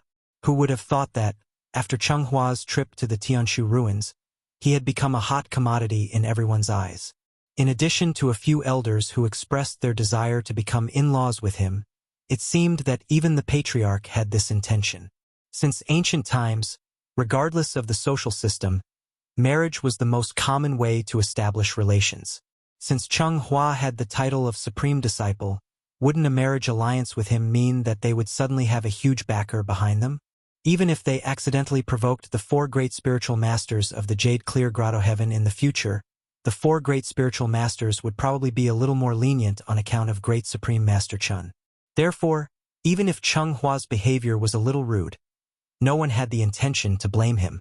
Instead, they smiled and sized up Cheng Hua. After hearing the patriarch's question, Cheng Hua could not help but be stunned. He did not know why he objected to this suggestion. After all, cultivators were different from mortals. It would not be an exaggeration to describe the life of an immortal cultivator as a wandering and magnificent life. For immortal cultivators, the concept of home was more like an organization that they could rely on, since a man could have 3 wives and 4 concubines. In other words, a woman could naturally have 3,000 male companions. The so-called love was stronger than gold and unswerving until death. This kind of thing did not work in the Supreme Palace enclosure at all. Cheng Hua hesitated, not knowing how to answer the patriarch's question. Seeing this, the clan head laughed and said, "Could it be that you already have someone in mind? Which family are you from? If you don't mind, this old man can be a matchmaker for you." After hearing the patriarch's words, Cheng Hua couldn't help but think of a cold and aloof figure. However, as that figure became clearer and clearer in his mind, Cheng Hua couldn't help but shudder. Then he quickly replied, "Thank you for your concern, patriarch. It's not like I have someone in mind. It's just that. At this point, Cheng Hua couldn't help but pause for a moment. Then, as if he suddenly thought of something, he couldn't help but quickly add, "It's just that I haven't reached the age of 1 yet. That's why I haven't considered the personal matters of my children before. Now that I've suddenly heard the elders mention this matter, I can't help but feel a little uneasy in my heart. I hope the elders won't blame me." Since they were talking about marriage, Cheng Hua naturally had to act like a junior. Anyway, they were all family. There was nothing wrong with him calling himself the grandson in front of the patriarch. Using the reason that he was underage, Cheng Hua tactfully rejected the good intentions of the elders. But what he didn't expect was, after hearing his words, the patriarch still laughed and said, "The coronation ceremony is just a kind of ceremony. It just so happens that tomorrow is the 15th of the first lunar month. When the time comes, come to the ancestral temple and this old man will personally crown you. How about it?" Because there were too many people in the Xian Yuan family, the coronation ceremony didn't happen immediately after the age of 20. Instead, it had to be done in batches. Usually, it would be chosen at an auspicious time, and the elders and deacons would perform the ceremony for the juniors. The higher the status of the person in the family, the more grand the coronation ceremony would be. For Cheng Hua to have the patriarch personally crown him in the ancestral temple was already a privilege that only the direct bloodline of the Xian Yuan family could enjoy. Genrio relied on his cultivation to become one of the 8 elders. So, in terms of bloodline, Cheng Hua was far from being qualified to enter the ancestral temple. Therefore, it could be said that the patriarch of the Xian Yuan family was giving Chen Shi enough face. Seeing that the patriarch had said so, the elders all nodded in agreement. Seeing this, Cheng Hua seemed to be a little unwilling to give up and said, "When I left Tianshu, I promised Mr. Chen that I would only be back for 7 days. So this marriage..." Cheng Hua struggled hard. However, before he could finish his words, the patriarch interrupted him. "7 days? That's enough. When your wedding is over, I'll send someone to escort you all the way back to Tianshu. How about that? Let's settle this matter then. Yuan Liang, I'll leave this matter to you. Tomorrow morning, I'll perform the coronation ceremony for your good son at the ancestral temple." There was no room for negotiation at all. After saying this, the patriarch left the courtyard with his people. Only a dumbfounded Cheng Hua was left behind, as well as his excited old father. Coronation ceremony, marriage. At the same time, the status of the family rose sharply. Ever since Cheng Hua and Yi Ji returned home, everything they experienced was so similar. The Tuoba family had already fallen. So, how could the Xian Yuan family and the Dongfang family, who were also the 3 major families of Ningzhou, not be prepared at all? No matter what the relationship between the 2 of them and Mr. Chen. In short, it would not be wrong to please the 2 of them. Therefore, after the 2 of them went through a series of friendly greetings, they were pushed into the ancestral temple in a daze under the gaze of thousands of people. From the moment the 2 patriarchs personally held the coronation ceremony for the 2 of them, Cheng Hua and Yi Ji officially set foot on the peak of their lives. Felt like a dream. Everything came so suddenly. In a daze, the 2 teenagers were in their own ancestral temples. At the same time, they put on the red and black crowns that were unique to adults. The ceremony is complete. Bow to the ancestors. As the ceremony was completed, there was a burst of lively cheers outside the ancestral temples of the Xian Yuan and Dongfang families. People couldn't help but cheer for the crowns. It was as if there was only joy left in the world. However, no one would have thought. Just as the 2 of them were about to complete their coronation ceremony, an earth-shattering sound suddenly came from the horizon. Boom! In an instant, lightning flashed and thunder rumbled. Evil wind blew. Chapter 512. The sudden turn of events alarmed everyone. The sun was still shining brightly earlier, but in the blink of an eye, the sky in the distance had become so gloomy that it was about to rain. Seeing that a storm was about to come, the people outside the ancestral temple could not help but whisper to each other. "What's going on? The weather is so abnormal. Did something big happen in the Jade Clear Grotto heaven?"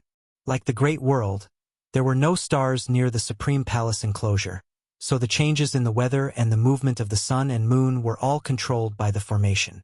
The core of the Supreme Palace enclosure's formation was in the Jade Clear Grotto Heaven. Now that the weather had suddenly changed, the first reaction of the people present was to guess if something had happened in the Jade Clear Grotto Heaven.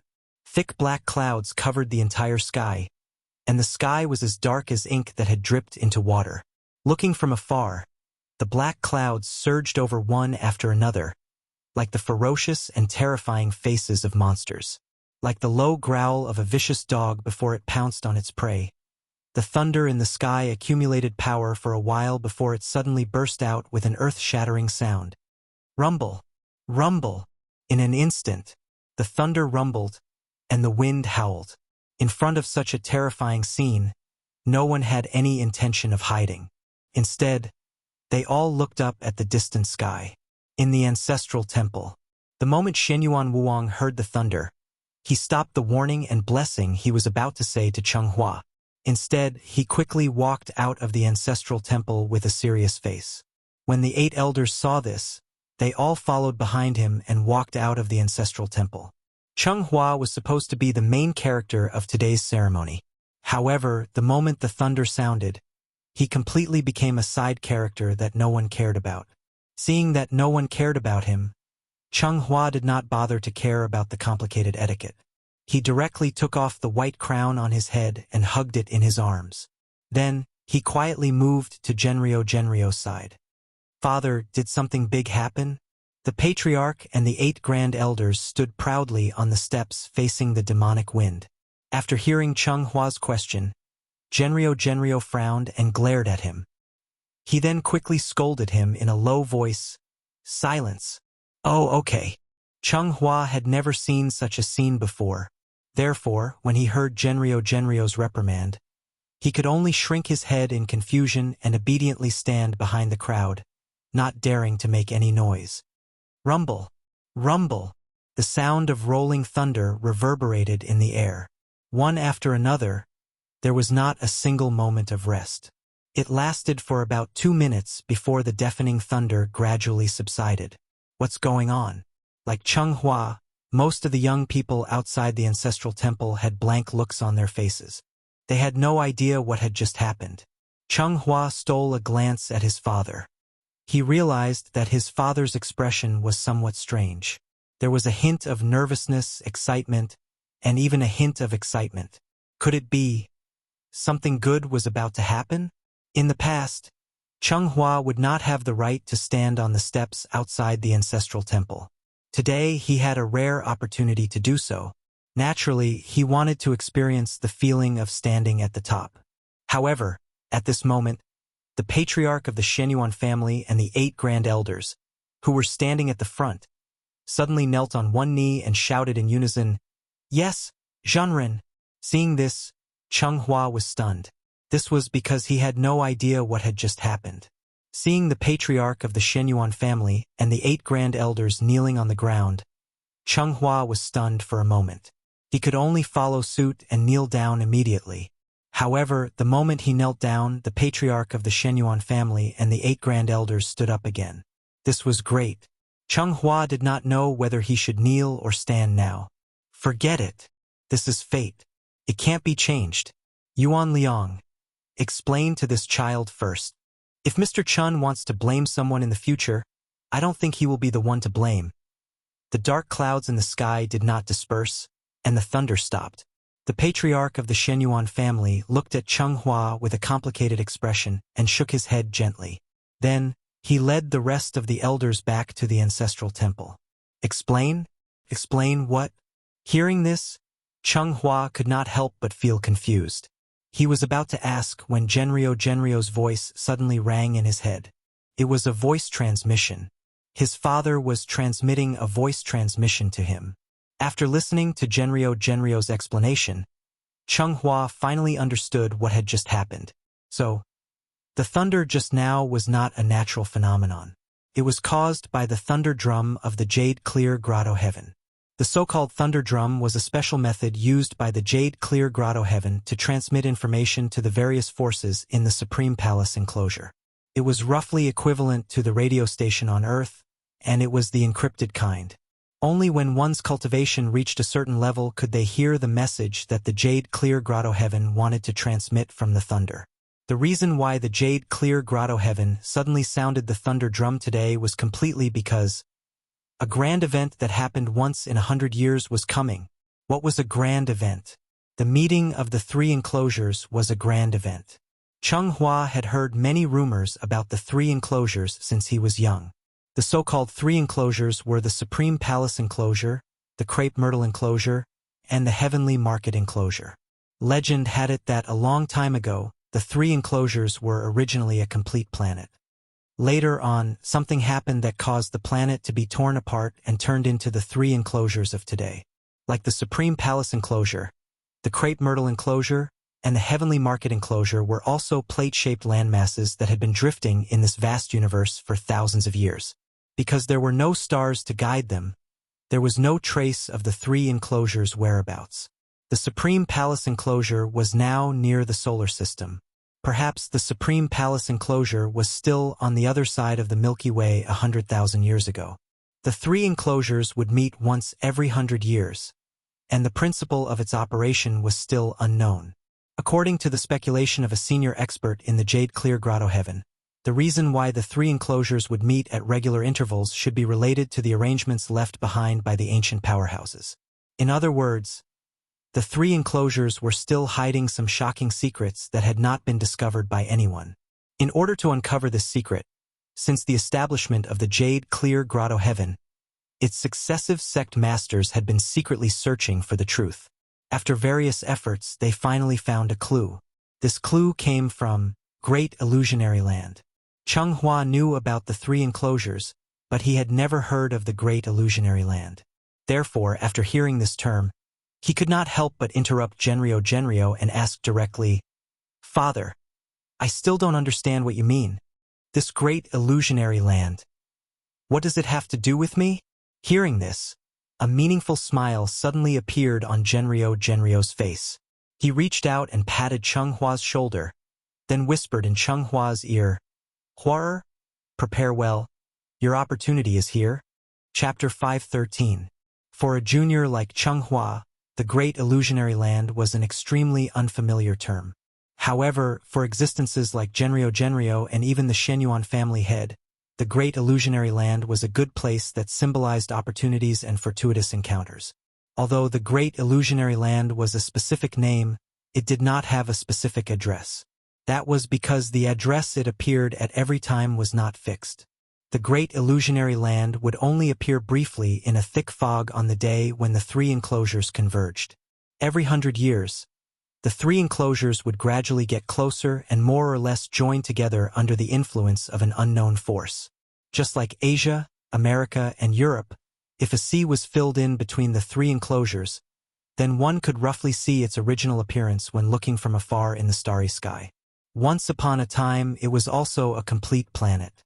Every time the three enclosures converged, the fluctuation of the spirit energy of heaven and earth would become unusually intense. So much so that the spirit energy would gradually form a fog that would gradually cover the entire sky. At this time, one only needed to follow the spirit energy all the way.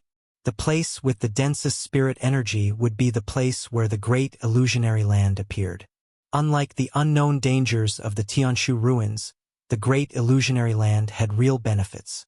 Genryo had a deep understanding of this problem. After all, if he had not been lucky enough to obtain the qualifications to enter the Great Illusionary Land and obtained many benefits from it, then Genryo, who was only from a collateral bloodline, would not have been able to sit in the position of the 8 Great Elders.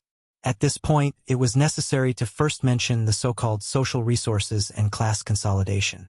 In fact, whether it was Earth or the Great Illusionary Land, except for some lucky people who were favored by the heavens, it was actually very difficult for ordinary people to climb from the bottom of society to the top of society. The Great Illusionary Land did not have a college entrance examination, so the Great Illusionary Land was the only way for everyone to reach the top in one step.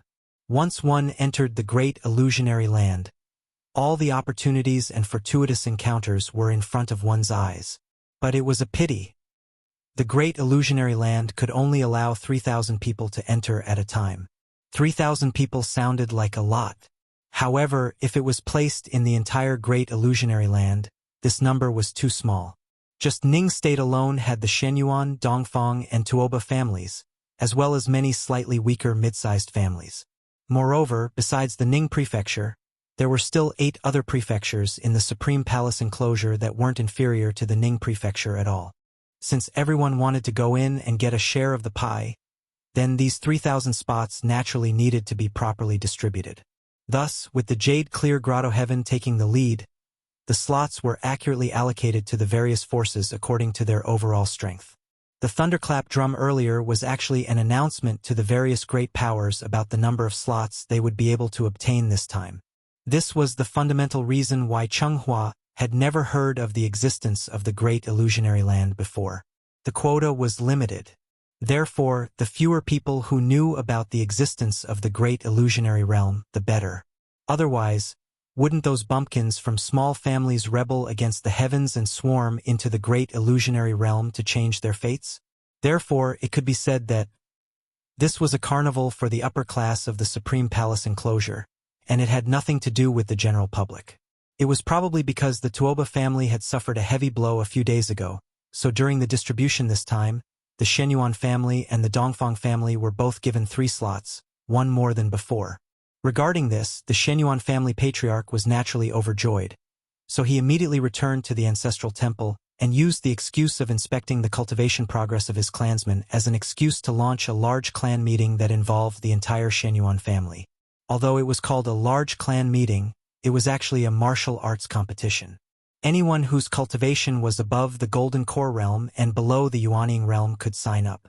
As long as one obtained the top 3, they would be allowed to enter the Great Illusionary Realm. What needed to be mentioned here was, there was no requirement to enter the Great Illusionary Realm. Even the Yuanying and Soul Formation cultivators could enter at will. However, as long as one Soul Formation cultivator entered the Great Illusionary Realm, then the 3,000 spots would immediately be reduced to 2,000 or even less. According to past experience, it was basically certain that the benefits of entering the Great Illusionary Realm with 3,000 Golden Core cultivators were the greatest. Therefore, the Golden Core cultivators became the key targets of the various forces. Only the strongest among them were qualified to enter the Great Illusionary Realm. Chenghua's cultivation was only at the middle stage of the Golden Core realm. Logically speaking, he was not qualified to know the inside story in advance. Considering that his master was the great Supreme Chun, the patriarch could not help but place high hopes on him. After all, he was the disciple of the Supreme Chun. Although his cultivation was slightly lower, with his actual combat ability, he should not be too bad, right?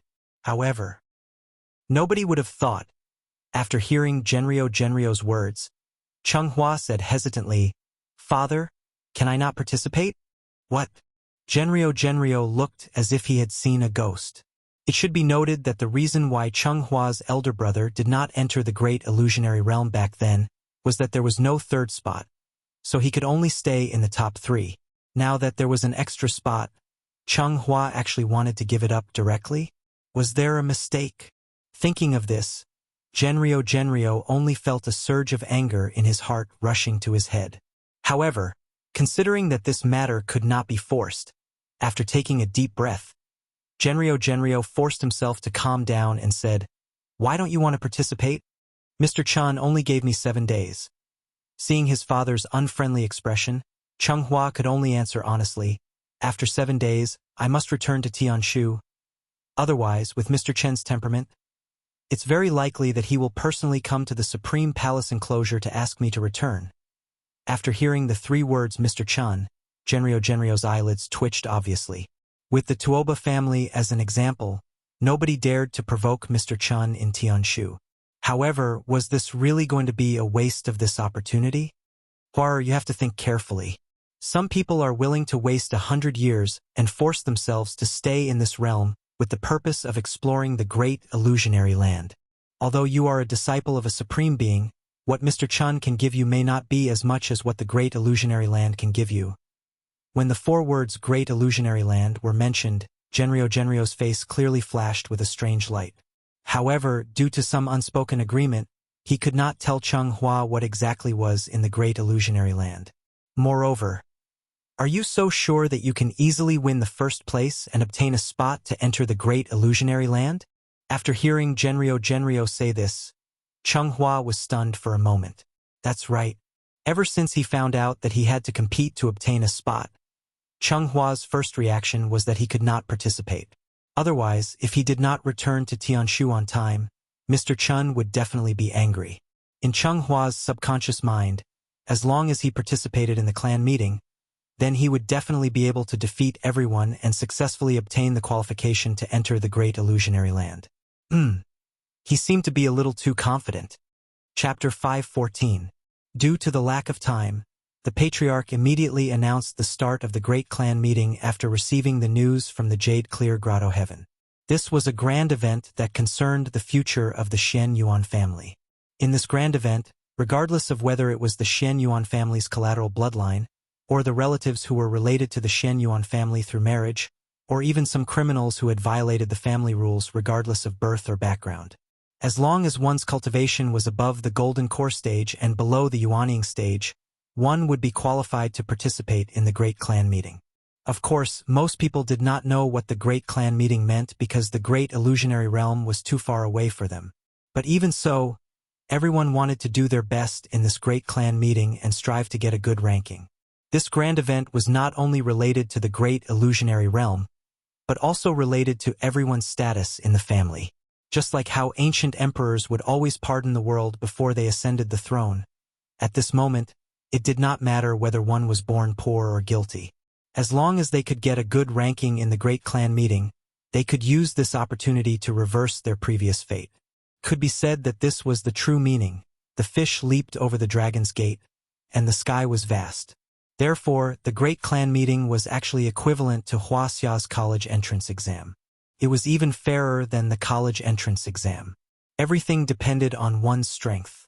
Qin Xueqing had never been to the Great Palace enclosure, so she did not know how much time would be wasted on the journey from Earth to the Great Palace enclosure.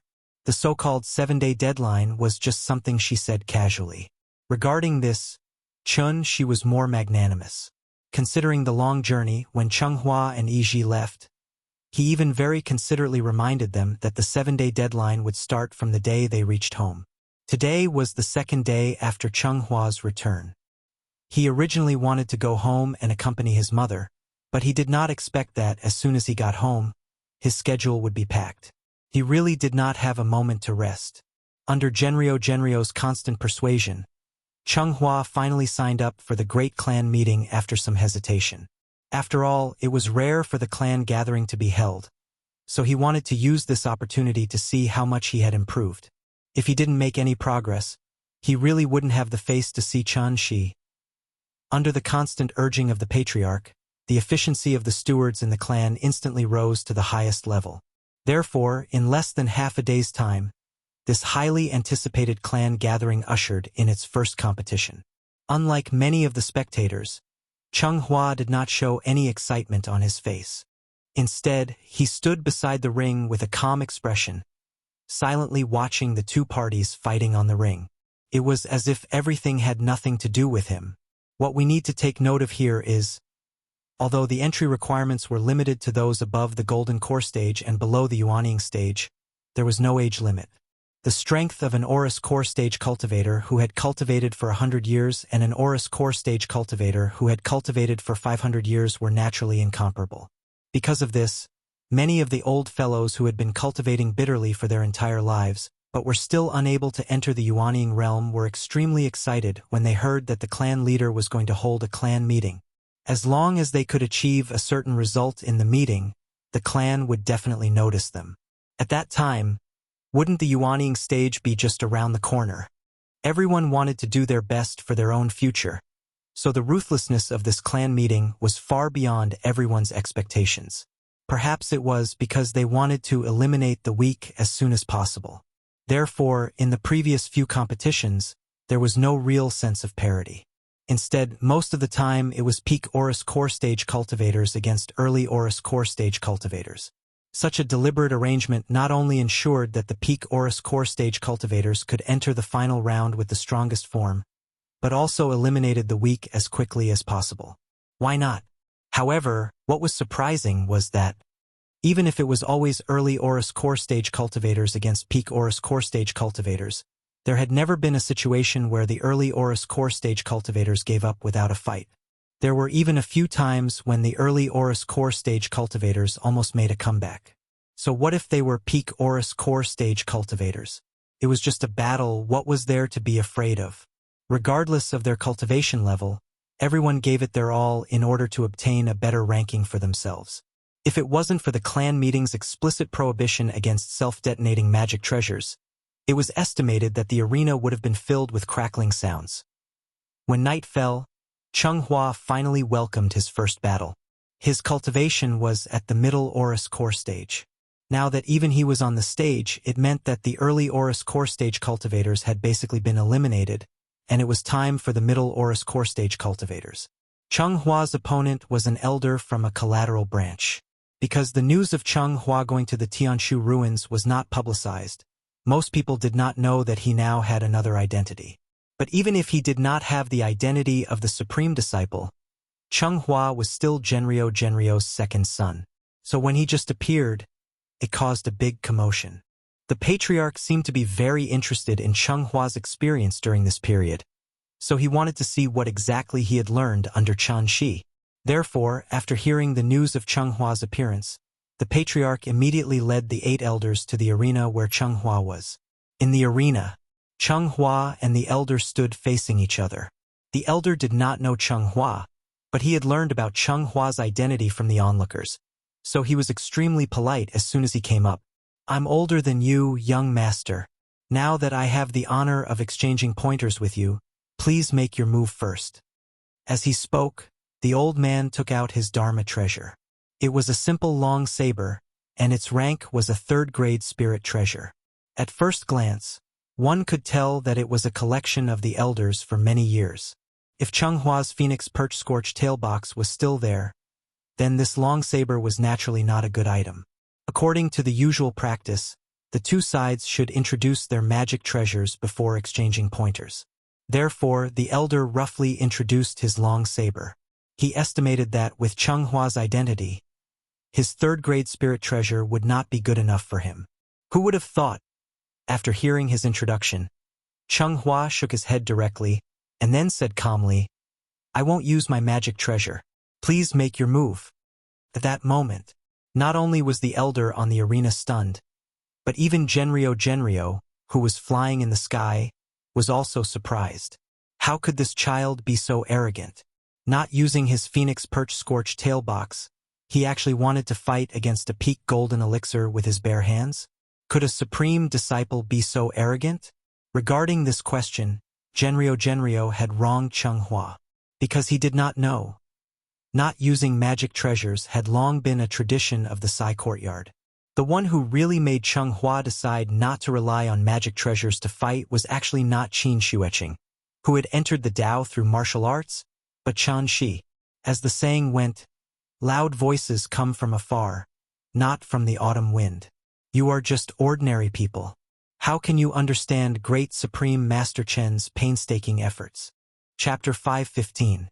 Chunghua had also consulted Chen Shi many times when he was in a good mood regarding cultivation. Chen Shi was a supreme martial artist, so his answers were unquestionable truth to Chunghua.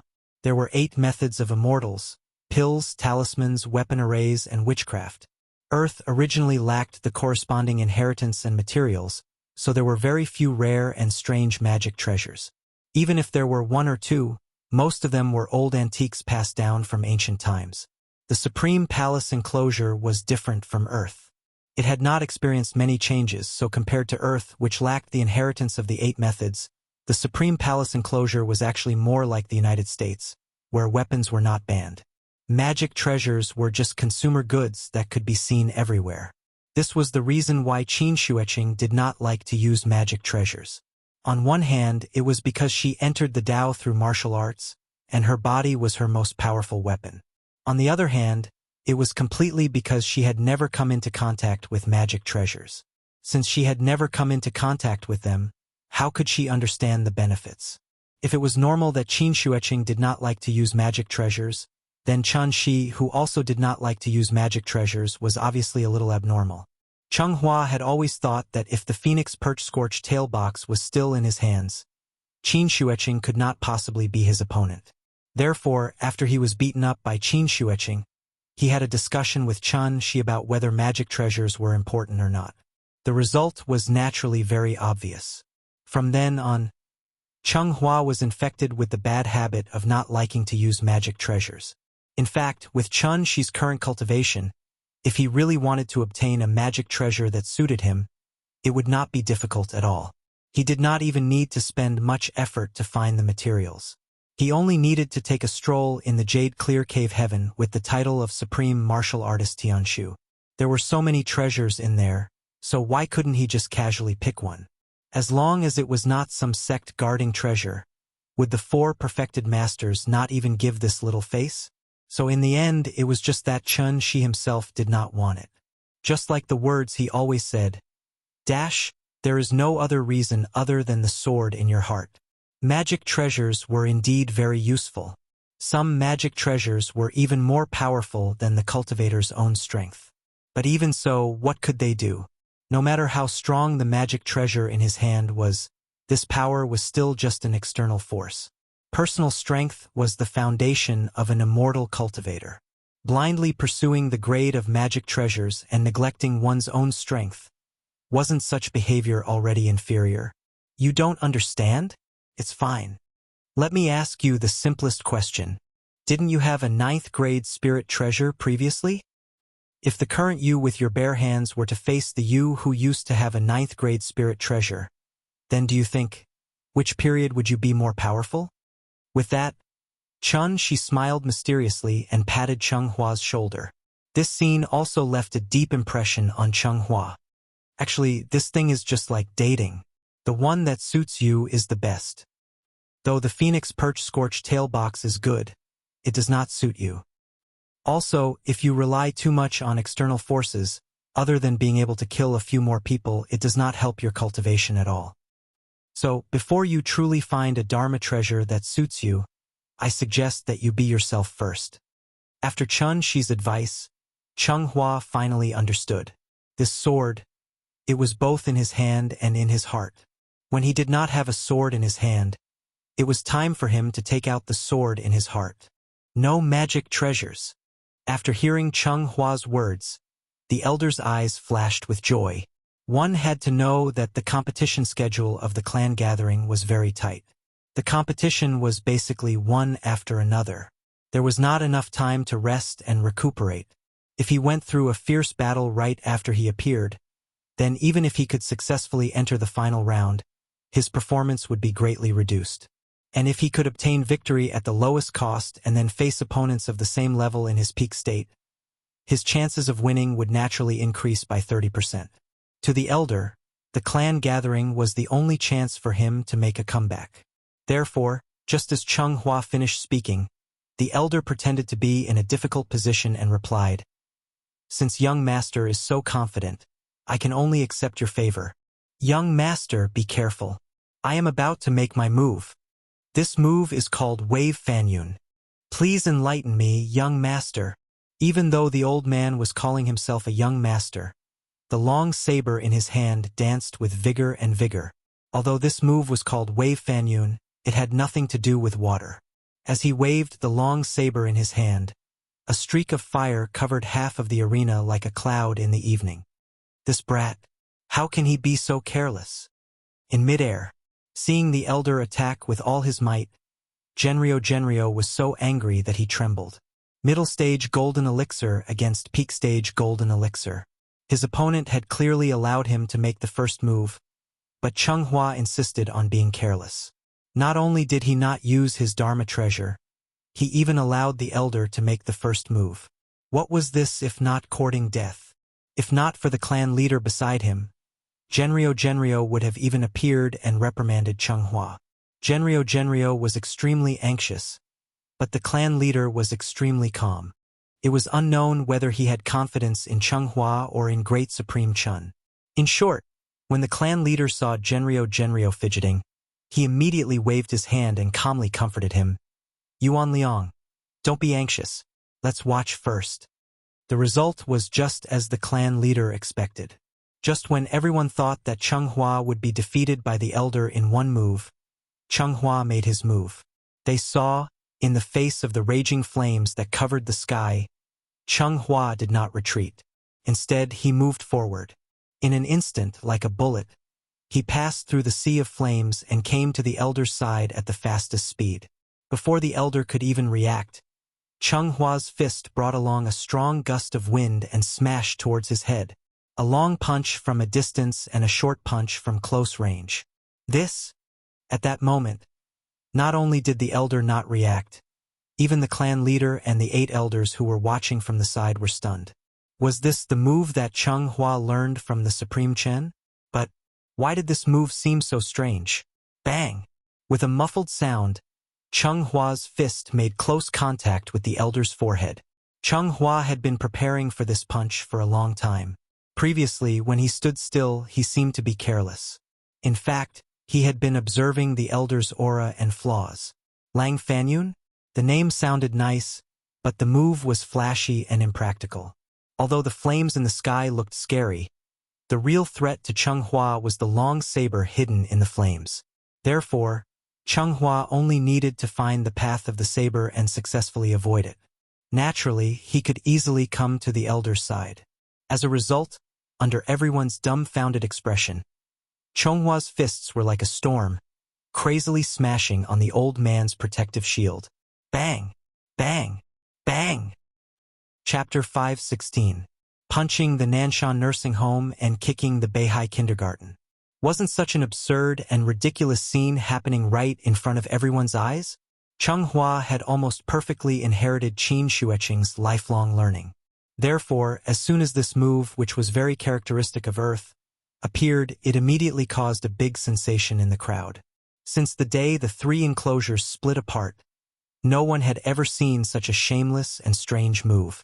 Shouldn't the so-called immortal cultivators be like the immortals in the myths and legends, walking, sitting, and lying, showing the true colors of immortals? Immortals couldn't be like street gangsters, chasing each other with clubs and machetes, right? Therefore, when immortal cultivators fought with each other, most of them would only use magic treasures or spells to fight from a long distance. Here, ancient military formations could be used as an example. In a war, it wasn't just about which side had more people. If the cultivation of immortal cultivators was compared to the number of soldiers, then the magic treasures and moves they used when fighting were the tactical strategies arranged by the commander of the military formation. On the battlefield, the situation was changing rapidly. There were always many factors that could affect the outcome of a battle. Even if one side had few soldiers and was far less powerful than the opponent, before the real fight, no one could guarantee that the weak side would lose. The family head hoped that Cheng Hua could bring him a certain surprise. But what he never expected was, Cheng Hua not only brought him a surprise, but also a certain degree of surprise. Even if Cheng Hua had used tricks such as straw boats to borrow arrows and fire to achieve a narrow victory, the family head wouldn't be surprised at all. After all, Cheng Hua was the disciple of the Supreme Being. However, Cheng Hua had used a completely unimaginable way to win the battle in a one-sided manner. My younger brother, Zhang Ida, took the head of a general among millions of soldiers as easily as taking something out of his pocket. He single-handedly attacked the enemy's den. This was Cheng Hua's tactic.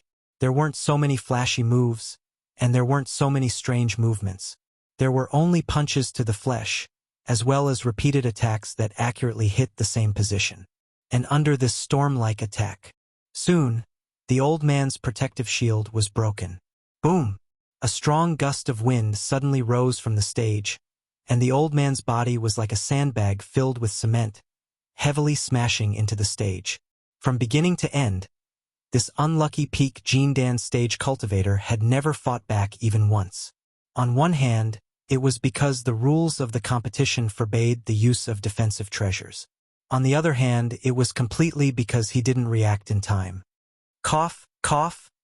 Young master, you're so capable. This old man admits defeat. Looking at the expressionless Cheng Hua, the old man hesitated for a moment before shaking his head with a bitter smile. This was an arena competition. Methods such as self-detonating his golden core and burning his blood essence could not be used. Therefore, the moment the protective shield was broken, the old man had already lost the chance to make a comeback. Unless Cheng Hua was willing to give him time to adjust his breathing and wait until he was ready to fight again. Otherwise, if he continued to hold on, what awaited the old man was destined to be humiliation. "Thank you for letting me win." Hearing the old man admit defeat, Cheng Hua cupped his fists and bowed to him, then slowly walked down the stage. When the audience below the stage saw Cheng Hua come down, they immediately divided into two lines and made a VIP passage for him. At that moment, the entire audience was silent. The crowd silently watched Cheng Hua. After his figure gradually disappeared into the distance, the crowd was like startled birds in the forest and began to discuss excitedly. "What's going on? He won just like that. A middle Jindan stage cultivator against a peak Jindan stage cultivator, and he won so easily? What kind of moves did they use? Did you understand? Why do I feel like I didn't see anything?" Looking at the audience below who were fiercely discussing the battle situation, Shenyuan Wuang suddenly couldn't help but laugh. "Ha ha! Yuan Liang, your second son is really lucky." After saying that, without waiting for Genrio to reply, the family head had already left with an enigmatic smile on his face. Genrio looked at the stage below thoughtfully, but he suddenly had more expectations for this precious son of his. This was the move that the supreme being taught? Seemed simple, but it was very effective. Of course, with Genrio's cultivation, it was not difficult to see. Cheng Hua's victory in this competition was mainly due to the point of winning by surprise. Presumably, his next opponent would be prepared in advance after hearing that Cheng Hua had such a strange technique, so it was basically impossible for him to catch them off guard again. He didn't know what kind of surprise Cheng Hua would bring to him in the next competition. Thinking of this, even Genrio, who had always been serious, showed a faint smile at this moment. His son had done well, and as the father, he also felt proud. Immortal cultivators did not need to rest. Therefore, from the moment it started, the gathering had to continue until the end. Following this, Cheng Hua went through another 2 rounds of competition. However, the opponents in these 2 matches were weaker than the old man from before. Therefore, Cheng Hua did not spend much effort and easily defeated the 2 of them. By noon the next day, most of the weaker cultivators had been eliminated, and the competition officially entered the white-hot stage. Cheng Hua's 4th match was against a middle golden elixir stage cultivator. This middle golden elixir stage cultivator was incredible.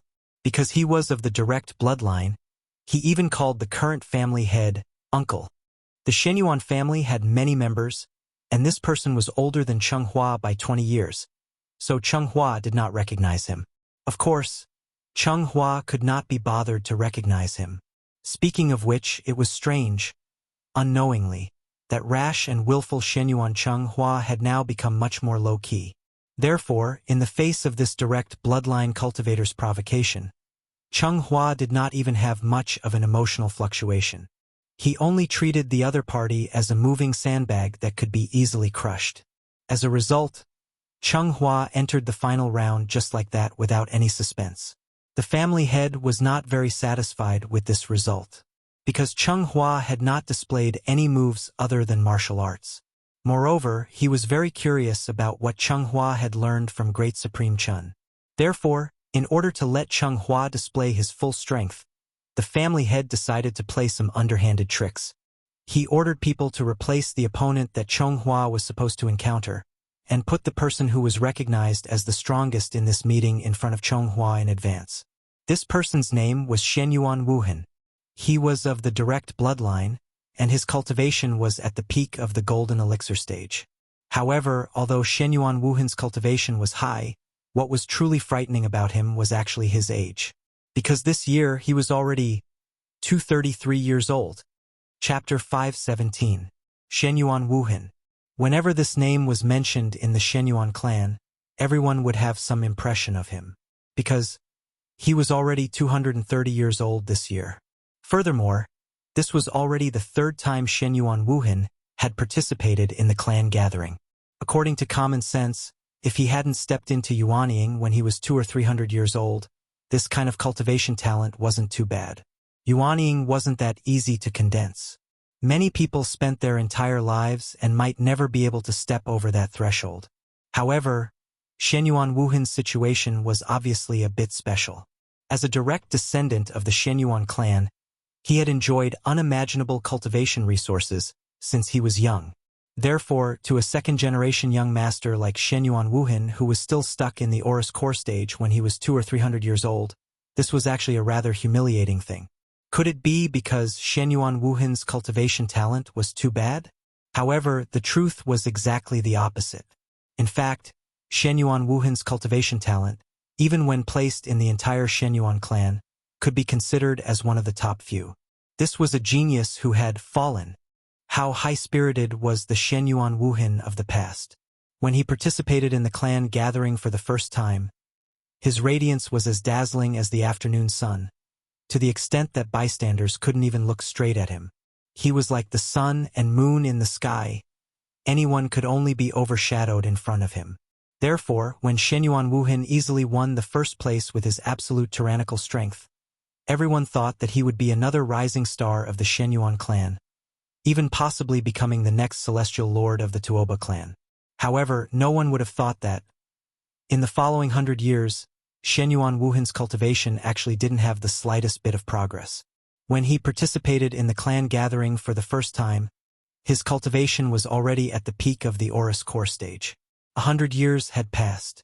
At the start of the second clan gathering, everyone actually saw his figure on the stage again. The bystanders were shocked by Shenyuan Wuhan's stagnation, but the young talents who competed with him in the same period felt even more despair and helplessness. Why did this grandson come again? Even if Shenyuan Wuhan's performance in the second clan gathering was even more outstanding, everyone only felt that everything was to be expected. In any case, if they met him again, they would just directly admit defeat. Perhaps others could participate in the clan gathering for the second or third time. Only Shenyuan Wuhan could not. 100 years ago, Cheng Hua's elder brother, Genyuan Zhengqi, was defeated by Shenyuan Wuhan. 100 years later, Genyuan Zhengqi had already stepped into the Yuanying realm, but Shenyuan Wuhan was still stuck in the Gold Core realm. It was precisely because of this Shenyuan Wuhan had completely fallen from the altar. Even if no one at the same level could defeat him, no one would submit to him from the bottom of their hearts. However, Shenyuan Wuhan remained unmoved by the suspicions and slander of the outside world. After every clan meeting, he would disappear from everyone's sight. No one knew what he had been doing for the past 100 years, but as long as the great clan gathering began, everyone would think of this name, Shenyuan Wuhan, because everyone wanted to know. Another 100 years had passed. Was Shenyuan Wuhan still at the peak of Jindan realm? As long as he remained in the Oris core stage, he would always be the most talked about topic. The result was just as everyone expected. Shenyuan Wuhan came again. This was his third time participating in the great clan gathering. Along the way, many of the competitors who were unfortunate enough to meet him didn't even bother to step onto the stage, and directly stood below the stage to admit defeat. And this situation continued until Cheng Hua appeared. When Cheng Hua stepped onto the stage expressionlessly, including the manager who presided over this competition, almost everyone was shocked. On the stage, after Cheng Hua stood still, Shenyuan Wuhan, who usually didn't like to speak much, took the initiative to speak for the first time. I've seen your competition before. You have a lot of potential. Hearing this, Cheng Hua couldn't help but stare blankly for a moment. Then he smiled and said, "Thank you for your attention, Mr. Wuhan." Cheng Hua is very grateful. As the saying goes, the one who reaches the top comes first. Before an immortal cultivator was sure of the difference in seniority between them, they would usually address the other party as Mr. or Senior. Therefore, it wasn't a problem for Cheng Hua to address Shenyuan Wuhan as Mr. The moves you used in the previous few competitions were very strange. Every move you made seemed simple, but in fact, it contained some kind of truth. Perhaps Shenyuan Wuhan also knew why he would suddenly meet Cheng Hua, so he didn't immediately start fighting as he usually did. Instead, he took the initiative to chat with Cheng Hua. The scene didn't seem to be as hostile as people imagined. Cheng Hua was about to reply, but unexpectedly, Shenyuan Wuhan suddenly changed the topic. He suddenly used a lifeless tone and calmly said, "But the realm of this cultivation technique isn't high. Although it's very ingenious, it's only limited to this. If you only rely on this cultivation technique, you shouldn't be able to last more than 10 moves against me. So I suggest you either directly admit defeat or take out some of your trump cards. Let me have a good feel of it.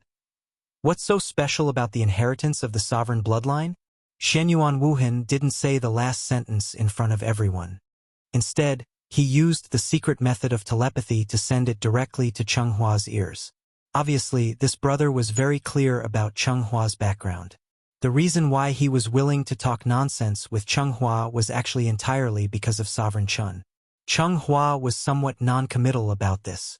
It seemed like he was being looked down upon. It didn't matter. Let's see who's the real deal then. Therefore, Chenghua didn't say anything more. He directly cupped his fists and bowed to Shenyuan Wuhan. "I, Chenghua, would Mr. Wuhan please enlighten me?" Chenghua's reaction seemed to be somewhat out of Shenyuan Wuhan's expectations. Therefore, after hearing his declaration of war, a faint smile immediately appeared on Shenyuan Wuhan's face. "Oh, come then." The battle suddenly started just like that. Chenghua's figure was like a ghost, and he instantly disappeared on the spot. Seeing that, Shenyuan Wuhan's reaction was completely different from the opponents that Chenghua had encountered before. He didn't take out his own magic weapon. Instead, he imitated Chenghua and went up to meet him with his bare hands. Both of their speeds were extremely fast. As soon as they came into contact, there was a series of bang bang bang sounds of fists and feet colliding on the stage. In just a blink of an eye, the two of them had already exchanged a few blows. Although Chenghua had already mentally prepared himself to a certain extent before this.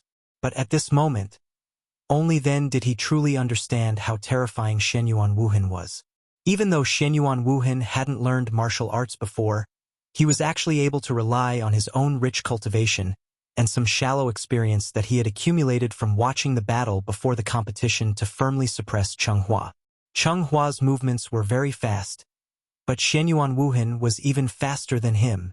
Chenghua's moves were very ingenious, but Shenyuan Wuhan was able to imitate him in the blink of an eye and return the favor in an instant. This was the true peak of Golden Elixir realm. In terms of cultivation, in terms of experience, in terms of skills, Chenghua was still too young, and under the suppression of such absolute strength, he was like an unlucky person who had fallen into a quagmire. The harder he struggled, the faster he sank. When Shenyuan Wuhan gradually adapted to Chenghua's moves and gradually figured out some tricks from them, then Chenghua wouldn't be far from failure. Chapter 518. In the end, the martial arts that Chenghua learned was actually just a gold core stage cultivation method. In the future, as Qin Shueqing's cultivation continued to improve, this cultivation method might gradually become stronger and perfect. But before that, if Chenghua wanted to completely defeat Shenyuan Wuhan with this imperfect martial arts cultivation method, this was tantamount to a fool's dream. Shenyuan Wuhan was really too strong. The so-called invincible in the same realm was not just a saying. Shenyuan Wuhan did not even use any magic arts, nor did he use any magic treasures. He only needed to copy and learn Chenghua's moves through actual combat, and he could quickly master these moves, and then use the same moves to deal with Chenghua. The reason was not that Shenyuan Wuhan had a unique skill of giving someone a taste of their own medicine, but because the moves that Chenghua used were all on the surface, so Shenyuan Wuhan could quickly learn them for his own use. Immortal techniques were from the inside out, martial arts were from the outside in. The two seemed to be poles apart, but in fact, they were different paths leading to the same goal. It was just like that old saying, the great Tao was like mercury flowing to the ground, and every grain was round. On the stage, Chenghua and Shenyuan Wuhan exchanged blows quickly. Below the stage, everyone cheered for Chenghua in unison. Since Shenyuan Wuhan was the great demon king in everyone's hearts, then Chenghua, who dared to fight with the great demon king, naturally became the hero in everyone's hearts. Although everyone knew that Chenghua would definitely fail, as long as he did not fall, the cheers below the stage would not stop for a moment. The two figures were like ghosts as they moved quickly on the stage. In just 10 minutes, the two had already exchanged no less than 200 moves. And as the two fought longer and longer, Cheng Hua also gradually showed signs of defeat. Just like a sports competition, when the skills and experience of the two sides were almost the same, physical strength became the most important deciding factor. Maintaining the protective shield consumed true essence, and every attack also consumed true essence. Cheng Hua was merely in the middle stage of the Gold Core realm. How could he fight with Shenyuan Wuhan, who was in the peak stage of the Gold Core realm for a long time? At that moment, any onlooker with a little bit of knowledge could see that Cheng Hua's defeat was inevitable. This child, he's already been forced to this point, but he's still not willing to show his true abilities. Yuan Liang, do you think he really only knows these moves, or does he have other plans in mind? The patriarch and the 8 elders were still watching the battle from the sky. After hearing the patriarch's question, Genryo fell silent. He did not respond. That was because he knew, regarding Cheng Hua's current performance, the patriarch was indeed somewhat disappointed. To be honest, if Cheng Hua wasn't a sovereign disciple, he wouldn't even have the qualifications to exchange blows with Shenyuan Wuhan. No matter how the outside world slandered and insulted Shenyuan Wuhan, in the patriarch's eyes, Shenyuan Wuhan would always be the person who had the most hope of breaking through to become a heavenly venerable after him. Outsiders didn't know the trick and only thought that Shenyuan Wuhan's potential had been squeezed dry. In reality, it was Shenyuan Wuhan himself who was unwilling to break through to become a Yuanying. In order to be able to repeatedly enter the great illusionary land, Shenyuan Wuhan had suppressed himself for 200 years. Even the patriarch couldn't help but be amazed by such boldness. There aren't that many geniuses in the world to begin with, and all those who have appeared out of nowhere are those who have accumulated in the past. Compared to Shenyuan Wuhan, Cheng Hua instantly became ordinary. As expected, after another 100 to 200 moves, Cheng Hua accidentally revealed an extremely small flaw because of his lack of strength. Shenyuan Wuhan keenly found this flaw, so he grabbed the opportunity and directly hit Cheng Hua's chest with a crushing punch. Bam! Accompanied by a muffled sound, a strong gust of wind blew on the stage. Cheng Hua's body was like a sandbag, and he was directly sent flying 20 meters away by Shenyuan Wuhan's attack. After Shenyuan Wuhan punched again, he didn't continue to attack. Instead, he suddenly stopped and silently waited for Cheng Hua to stand up from the ground again. Unlike the people below the stage who were sighing and lamenting, Cheng Hua appeared very relaxed. After Cheng Hua stood up from the ground, he politely cupped his fists and bowed to Shenyuan Wuhan. Then he said calmly, "Sir, you're very capable. I admit defeat." Although this punch didn't cause any substantial damage to Cheng Hua, he still admitted defeat very straightforwardly. After all, Shenyuan Wuhan didn't use any Dharma treasures or spells. He could actually easily defeat Cheng Hua with just a half-baked martial arts move that he learned on the spot. Even if he continued to fight, wouldn't he be humiliating himself? Anyway, Cheng Hua wasn't interested in the great illusionary land. Since he lost, then he would just admit defeat straightforwardly. Perhaps because he was used to being trampled by Qin Shueqing, Cheng Hua didn't care about winning or losing at all. After admitting defeat, he turned around and prepared to leave. However, just as Cheng Hua admitted defeat and left, Shenyuan Wuhan's voice suddenly sounded behind him. "I heard that Mr. Chan once fought against the 4 immortals of the Jade Clear Grotto Heaven by himself. So I originally thought that this master of the heavenly pivot must have some great ability to maneuver unhindered and invincible. Who would have thought that after seeing him today, I would know that the rumors were also untrue?" At this point, Shenyuan Wuhan suddenly couldn't help but shake his head and laugh. "Supreme Being? That's all." Shenyuan Wuhan's voice was very soft, but his tone was full of mockery. It was obvious that he was implying something with these words. So, Cheng Hua immediately stopped in his tracks. He slowly turned around, and the expression on his face finally became serious. "I know. You said this just to provoke me to fight you with all my strength, but I still want to remind you. You can scold me, but you shouldn't have brought Mr. Chun into this." As he spoke, Cheng Hua stretched out his right hand. Then, without any movement from Cheng Hua, a long sword with a cold blue light appeared in his hand out of thin air. Come on. Don't you all want to know what I learned from Mr. Chun? Then I'll show you today. What exactly did I learn? He didn't know when it started, but the figure who smiled all day to make his daughter happy had become an absolutely inviolable existence in Cheng Hua's mind. Xinyuan Wuhan could say that he wasn't good at learning, but he definitely couldn't say that Mr. Chen's reputation was undeserved, including Genrio, the patriarch, the 8 elders, and Xinyuan Wuhan, who was in front of him at this moment. Almost everyone was eager to know what peerless cultivation method Cheng Hua had learned from Chun Shi. Was the cultivation method used by a supreme being really that important? Thinking of this, Cheng Hua couldn't help but lower his head slightly to look at the long sword in his hand. In a trance, he saw the scene of Chun Shi holding the little fellow and standing in the courtyard with a smile on his face. Yes, Cheng Hua was very lucky. Others would lose their lives in vain if they went to the Tianshu ruins. Not only was he fine when he went to the Tianshu ruins, but he was also lucky enough to live with Supreme Chun for a period of time. But who would have thought that? During this period of time, what really benefited Cheng Hua was Mr. Chen's way of dealing with people. Chun Shi indeed didn't accept Cheng Hua as his disciple, and he had never even planned to do so. But in Cheng Hua's heart, Chun Shi was still half his master. It was just that he didn't dare to say it out loud. So, Xinyuan Wuhan could scold him, but he couldn't scold Mr. Chun. Chapter 519. With the idea of clearing Mr. Chen's name, Cheng Hua brazenly drew his sword. The 3-foot-long sword in his hand drew a semicircle in the air, and the tip of the sword pointed directly in Xinyuan Wuhan's direction. The distance between the two of them was about 20 meters.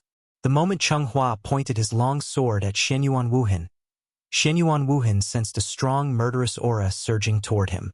But what made Xinyuan Wuhan slightly surprised was, although Cheng Hua's murderous aura was strong, the long sword in his hand did not show any signs of vital essence fluctuation. It was just like a lifeless wooden stick. Xinyuan Wuhan looked at Cheng Hua with slight confusion. But then, he could not help but show a trace of seriousness on his face. No, something's wrong. Cheng Hua's murderous aura was so strong, but there was no sign of vital essence fluctuation around him. Under such circumstances, unless Cheng Hua was deliberately mystifying, this sword was definitely extraordinary. So, Xinyuan Wuhan immediately mobilized his vital essence and surrounded himself in it. At the same time, Cheng Hua had also finished accumulating power and raised his hand to wave the long sword in his hand.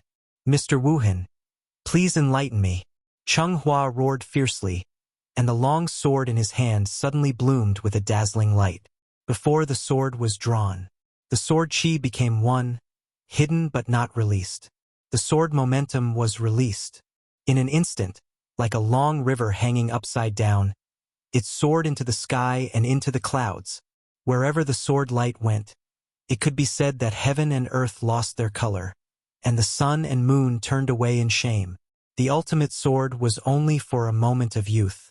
This, just as Cheng Hua waved this sword, the family head, who had been watching the battle in the air, suddenly changed his expression.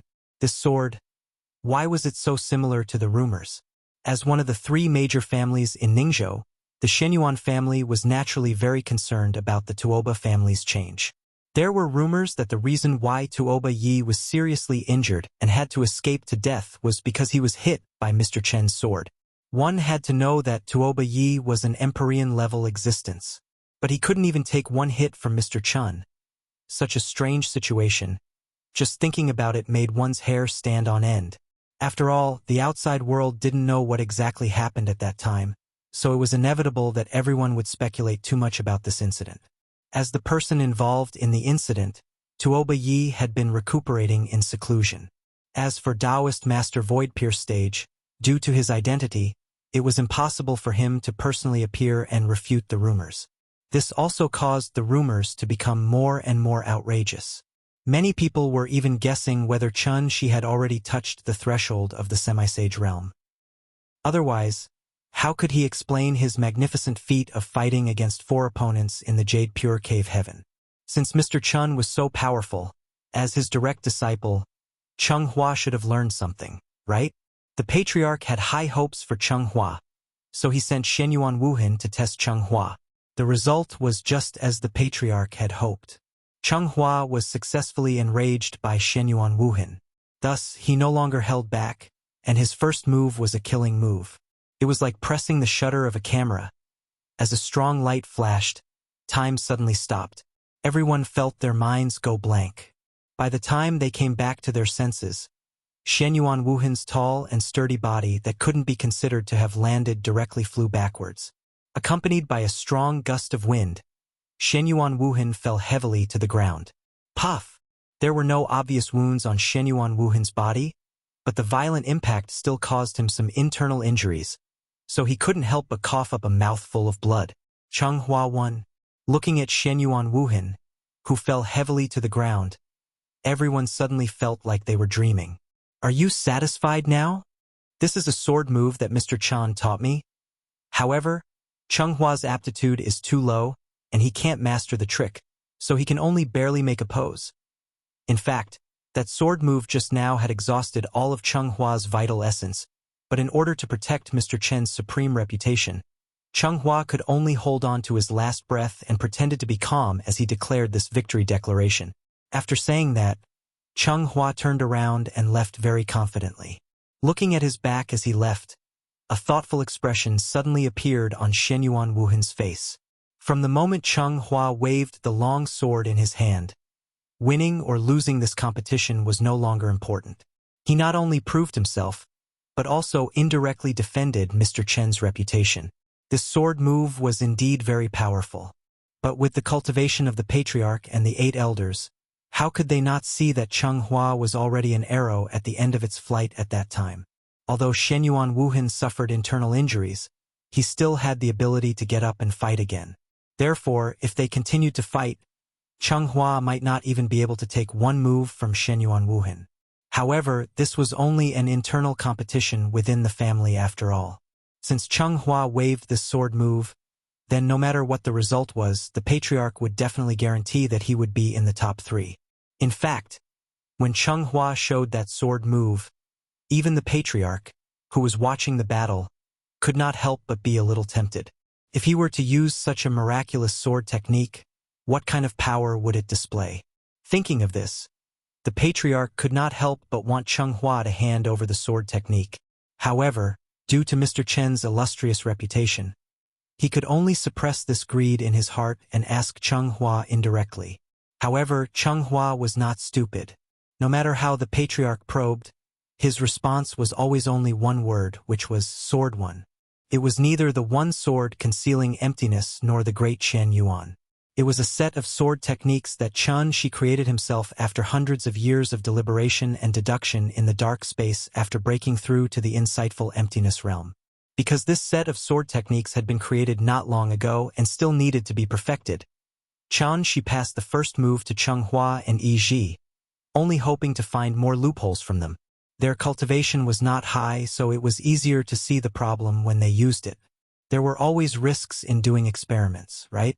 They were lucky that there were no problems. Therefore, when Chun Shi passed on sword 1 to them, he did not forget to repeatedly emphasize the risks involved. But the two of them were good. Not only were they not worried about whether they would be possessed by the devil, but they were diligently practicing every day, wishing that they could grasp this move in one go. In Chun Shi's eyes, the two of them were experimental white mice. But in the eyes of others, the appearance of Sword 1 confirmed their identity as the supreme martial artist's disciples. Therefore, it had to be said that this was really a beautiful misunderstanding.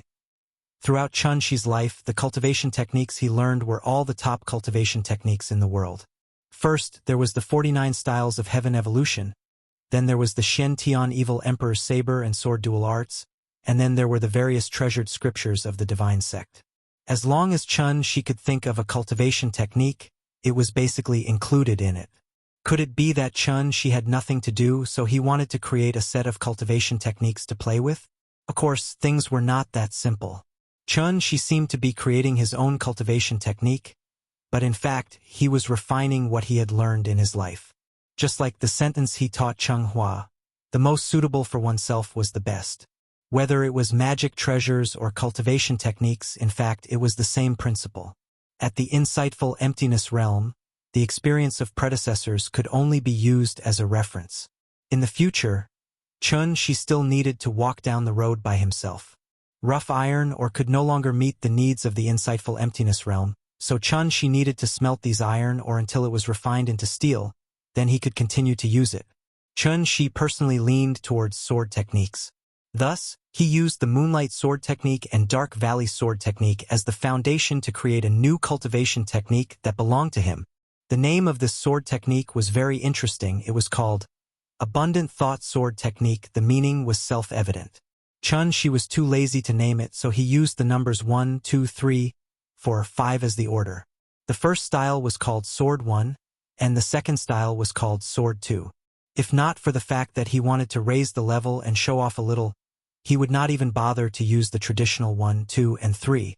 After all, wouldn't Sword 1, Sword 2, and Sword 3 be easier to write? Let's talk about it. Recently, many authors are using the main character's group writing method. I also want to try it, so there is this plot. Actually, the story is still the same story, but the way it is written is different. If it was from Shi's point of view, then this story would be written in the future, and the development of the story would also be different. Maybe it's because my writing is not good enough, so the ending is not very good. So sad. But I will correct it. Humans always grow strong through stumbles, you just have to get used to it. Chapter 520. What was the true purpose of the Patriarch's clan meeting? Wasn't it to select the strongest gold core cultivator so that they could obtain enough benefits for the family from the great illusionary land? Therefore, after Hua showed his strength, even if he didn't want to participate in any more competitions, the Patriarch would personally send him a spot to the great illusionary land. Of course, Hua wasn't very interested in the great illusionary land. After fighting with Shenyuan Wuhan, he only wanted to take advantage of the last few days of vacation to spend more time with his mother. Then, he would take the time to choose a few exquisite gifts for Nian Nian. After that, he could wait to return to Earth. Hua didn't know the importance of the great illusionary land, so he didn't know that the moment he took out Sword 1, the Patriarch had already made a decision. Next, even if he had to tie him up with a rope, he had to forcibly tie him up into the great illusionary land. After all, this was a major event that could affect the future development of the Shenyuan family. The Patriarch knew that Hua had a 7-day limit, but considering that Hua was only going to the great illusionary land for a while, it wasn't like he wouldn't come back, so he wasn't very worried about Shi holding him responsible in the future. For the Patriarch, this was really a very simple choice. Even if he made the worst choice, it would only delay Hua for a while. Therefore, the Patriarch would rather let Hua break his promise to Shi than miss this once-in-a-century opportunity. Whether it was for Hua or the Shenyuan family, the great illusionary land had great opportunities. Why would Shenyuan Wuhan rather forcibly seal his cultivation and waste 200 years than break through to the Yuanying realm? It was because the benefits that the great illusionary land could bring had far exceeded his expectations. There were too many people like Shenyuan Wuhan. Therefore, Hua's trip to the great illusionary land was imperative. Therefore, under the secret efforts of the various forces, the 3,000 candidates were quickly confirmed and reported to the Jade Clear Grotto Heaven. When the 3 enclosures converged, it would be the start of the grand event. Now back to Shi. After he seriously discussed the issue of puppy love with the little fellow, Shi could finally put his hanging heart down for the time being. The cabbage at home hadn't even sprouted a bud yet, and the piglets outside already couldn't wait to eat it? Shi wanted to see. Who would dare? Humph! It had to be said that ever since Shi had taken precautions in his heart, he now felt that the other party was a thief, and the worst kind of vegetable thief. As a matter of fact, when Shi brought the little fellow to school the next day, an extremely serious expression hung on his face. His pair of eagle-like eyes were even more unbridled as they scanned the surroundings. With his current nervous appearance, those who didn't know better would probably think that he was transporting banknotes. By daddy, by mommy. Unlike Shi's vigilance, the little fellow behaved as usual, as if yesterday's love letter incident did not put too much of a psychological burden on her. Therefore, after she smiled and waved goodbye to her parents, she ran into the school gate like a wisp of smoke. As the class monitor, she naturally had to set an example. Therefore, she had to be the first to sit in the classroom before her classmates arrived. Nian had already woken up early enough, but there were still many children in the class who woke up earlier than her. It was not that these children were more diligent than her, but because most of these children lived far away, coupled with the fact that the morning rush hour in Shangjing was too congested. Their parents had no choice but to send their children to school early every day and then rush to work. Living in Shangjing was really not easy. How could a rich second generation like Nian understand the hardships? As usual, when Nian arrived at the classroom, there were already a lot of people sitting sparsely in the classroom. Some children gathered together and chatted about games, while others chased and played at the back of the classroom. Not sure who shouted "Class monitor is here," but a few mischievous children stopped what they were doing and returned to their seats.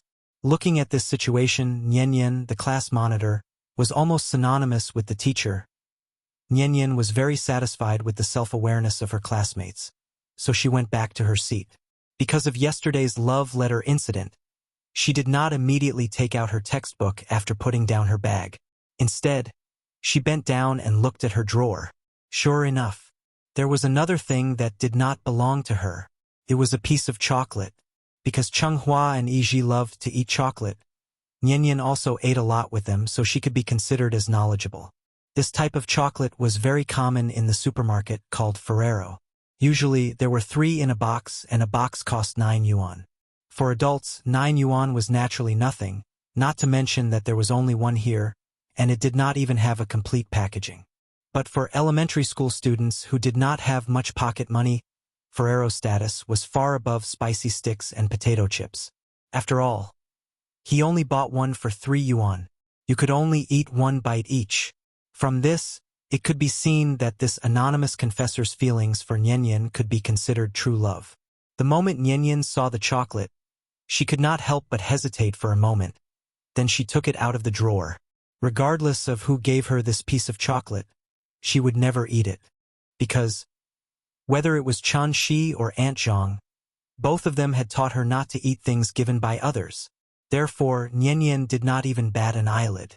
She took the chocolate, turned around, and walked directly to the trash can at the back of the classroom. Children who were arranged to sit next to the trash can by the teacher were usually the most mischievous children in the class. Therefore, when this child saw Nian throw the chocolate into the trash can, his eyes immediately lit up. "This is chocolate. Class monitor, you don't want it. Then I'll take it." This kid was very mischievous. He had already noticed that Nian was holding Ferrero's chocolate. The trash can had to be cleaned every afternoon, so the moment this golden chocolate fell into the trash can, this kid very quickly picked it up. "It's delicious." This child's name was Li Sanduo. His name was given casually, and so was his personality. He did not mind that the chocolate was picked up from the trash can at all. He tore open the packaging and ate it happily. Nian saw that he had picked up the chocolate and was about to return to her seat. At this moment, Li Sanduo suddenly called out to her. "Class monitor, if there's more good food in the future, don't throw it away. Give it to me. I'll help you eat. Okay?" Chapter 521.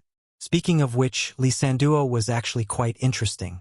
He wasn't tall, about half a head shorter than Nian, so he was one of the shortest in the class. Even so, this kid relied on his usual, outstanding performance to get the teacher to arrange him in the last row, near the trash can at the back door. From this, it could be seen how mischievous this kid was in the teacher's eyes. Li Sanduo was indeed very mischievous. However, his mischievousness was very different from other children. Perhaps it was because of his more antisocial personality. Li Sanduo didn't have many friends in class, so when he had nothing to do, he would be alone in the last row, fiddling with something. Li Sanduo never played around with his classmates, nor did he like to bully others, but he had a very bad habit that the teacher disliked, and that was that he liked to interrupt during class. Just like a comedian, no matter what the teacher said on stage, he would always be the first to respond, and then make the whole class burst into laughter. In any case, he was a third-grade student, but he always pretended to be stupid in class, deliberately disrupting the class discipline, so the teacher naturally disliked him. They weren't afraid of students being mischievous, but they were afraid of students being unreasonable. Obviously, Li Sanduo belonged to the latter. It was unknown where this habit of his came from. After repeatedly failing to change, the teacher completely lost patience with him. One must know that this was the capital's affiliated primary school, and the teacher's shoulders carried a lot of pressure. The third grade was a very important turning point. Lee Sanduo didn't like to study, but he actually wanted to affect others' studies. How could the teacher tolerate this? Therefore, the teacher simply moved him to the last row so that he wouldn't affect the other students. This was a warning. Lee Sanduo didn't necessarily understand, but his parents definitely understood. If he continued to mess around like this, it wouldn't be a matter of changing seats, but a matter of persuading him to transfer schools. A weirdo like Lee Sanduo wasn't very common. Although Nianyan didn't like him interrupting the teacher in class, that was another matter. Nianyan didn't hate him because of that. Therefore, after hearing Lee Sanduo's words, Nianyan turned to look at him, and then began to think seriously. Economy is a virtue. Wasn't there a famous quote hanging on the classroom wall? Anyway, it would be a waste to throw it away. If Lee Sanduo wanted to eat it, then let him have it. All right. Thank you, class leader. Lee Sanduo seemed to know who put the chocolate in Nianyan's drawer. So when he saw Nianyan nod in agreement, his face showed a very happy smile. Oh yeah, now he would have chocolate to eat every day. The result was just as Lee Sanduo had expected. For the next week, Nianyan would come to class every morning and find a piece of Ferrero chocolate in her drawer. Actually, she could have asked Big Cat to use its sense of smell to find this guy who had been secretly giving her gifts. However, considering that she didn't want to have any interaction with this person, Nianyan pretended that nothing had happened. After receiving the chocolate every day, she would give it to Lee Sanduo as soon as possible. 3 yuan worth of Ferrero chocolate. She gave it to him for a week. This was King true love. Under the nourishment of these love chocolates, Lee Sanduo's complexion seemed to be a lot rosier than before. Even his thin and small figure showed signs of breaking out of the soil and growing at this moment. Lee Sanduo was very grateful for Nianyan's generosity. Therefore, he now looked forward to tomorrow every day, hoping that he could eat such delicious chocolate tomorrow morning. But unfortunately, Lee Sanduo's yearning for a happy life didn't last long before it completely came to an end. Early in the morning, after Nianyan came to class, she habitually looked down at her drawer as usual. Because she didn't see any chocolate, she couldn't help but be stunned. Couldn't be helped, who asked her to develop a habit. Although she was a little surprised, Nianyan didn't take it to heart. It was better if no one disturbed her. Anyway, she would never fall in love with anyone early. Absolutely. Impossible. Without the chocolate, Nianyan naturally didn't need to deal with these things. Therefore, she subconsciously looked back, wanting to tell Lee Sanduo that she didn't receive any chocolate today, so that Lee Sanduo wouldn't have to wait there helplessly. However, after Nianyan turned back, she suddenly realized Lee Sanduo was like a frosted eggplant today, hugging his head and curling up in his seat. Looking from afar, he gave off a delicate and pitiful feeling. According to Lee Sanduo's casual personality, even if he was scolded by the teacher, the expression on his face wouldn't change at all. Why did he seem like a different person today? Nianyan felt that it was a little strange. Out of concern for her classmate, after she put away her bag, she went straight to Lee Sanduo's side. Lee Sanduo, what's wrong with you? Hearing this, Lee Sanduo buried his head on the table and didn't move at all. Nianyan couldn't help but worry, so she reached out and gently pushed him twice. Are you sick? Do you want me to help you apply for leave? Under Nianyan's constant questioning, Lee Sanduo finally sat up from the table. However, he didn't immediately raise his head. Instead, it was as if someone had discovered a shameful secret. He impatiently waved his hand and said, I'm fine. Don't bother me. What's wrong with you? Nianyan felt that his reaction was very strange, so she couldn't help but bend down so that her eyes were level with Lee Sanduo's head. Then, she saw the expression on his face. Lee Sanduo seemed to be crying. Nianyan's eyesight was very good, so she immediately saw something strange on Lee Sanduo's face. Lee Sanduo's right cheek was a little red, and she could faintly see that it was a slap mark, plus the tear stains at the corner of his eyes. Looking at this situation, it seemed like he was bullied. This was bad. The little guy exploded on the spot. You're crying. Who bullied you? Tell me. I'll tell the teacher. Not to mention that she was now the class monitor. Even if she didn't have any position, Nian would never allow bullying in her class. Because her father once said, "We must firmly say no to bullying in school." Seeing that Lee Sanduo was like a coward who only knew how to lie on the table and cry, Nian was suddenly a little angry. Thus, she grabbed Lee Sanduo's arm, pulled him up from his seat, and shouted angrily, "Lee Sanduo, stand up. Tell me, who bullied you? I'll help you." Chapter 522. Although Nian didn't understand the specific meaning of the 8 words, eliminate evil and defend justice for the time being, this didn't stop her from having a warm-hearted heart that loved to fight for justice, just like what her father usually taught her. Regardless of status, background, knowledge, or upbringing, people need to respect each other. It was obvious that bullying others was a form of disrespect. Regardless of whether it was her or others who were bullied, Nian would never allow such things to happen around her. Therefore, after confirming that Lee Sanduo was bullied, Nian immediately took out her position as the class monitor and fiercely wanted to fight for justice for Lee Sanduo. Tell me, who bullied you? Perhaps because she was angry, Nian's words were powerful and resonating. Her voice was very loud and instantly attracted the attention of the other students.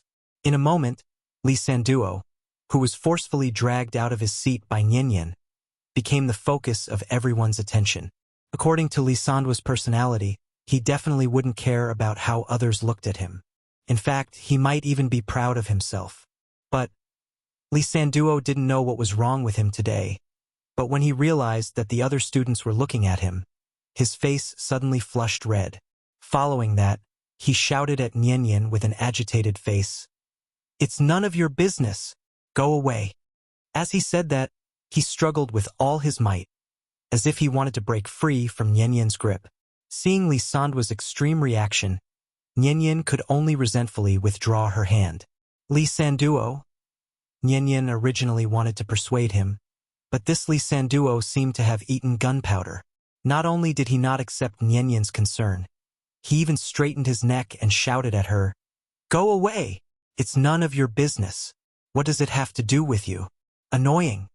Since he had already said that, Nian naturally couldn't say anything more. She could only helplessly turn around and return to her seat. What did it mean to grieve for misfortune and be angry for failure to fight? That was it. Compared to high school, school bullying was actually more common in elementary and middle school. The so-called school bullying was actually bullying other students through beating, insulting, and mocking. There were 2 types of people who were the easiest to bully. One type was introverted and cowardly. Even if they were bullied, they would endure it out of fear and thus be bullied for a long time. The other type was those who were flamboyant and liked to show off their uniqueness. Children with this type of character wouldn't care about other people's feelings and would easily attract the attention of the bullies. Lee Sanduo obviously belonged to this type of bully. What was important to note here was that bullies were usually members of a small group. Therefore, once there was bullying, it was usually a group of people who committed the crime together. Lee Sanduo's personality seemed casual and undisciplined. He would make the teacher angry in class whenever he had nothing to do. In fact, it was clear that he was a rather proud and solitary person. It was difficult for people like him to make friends. Thus, he could only use all kinds of outrageous behavior to gain more attention and cover up the loneliness in his heart.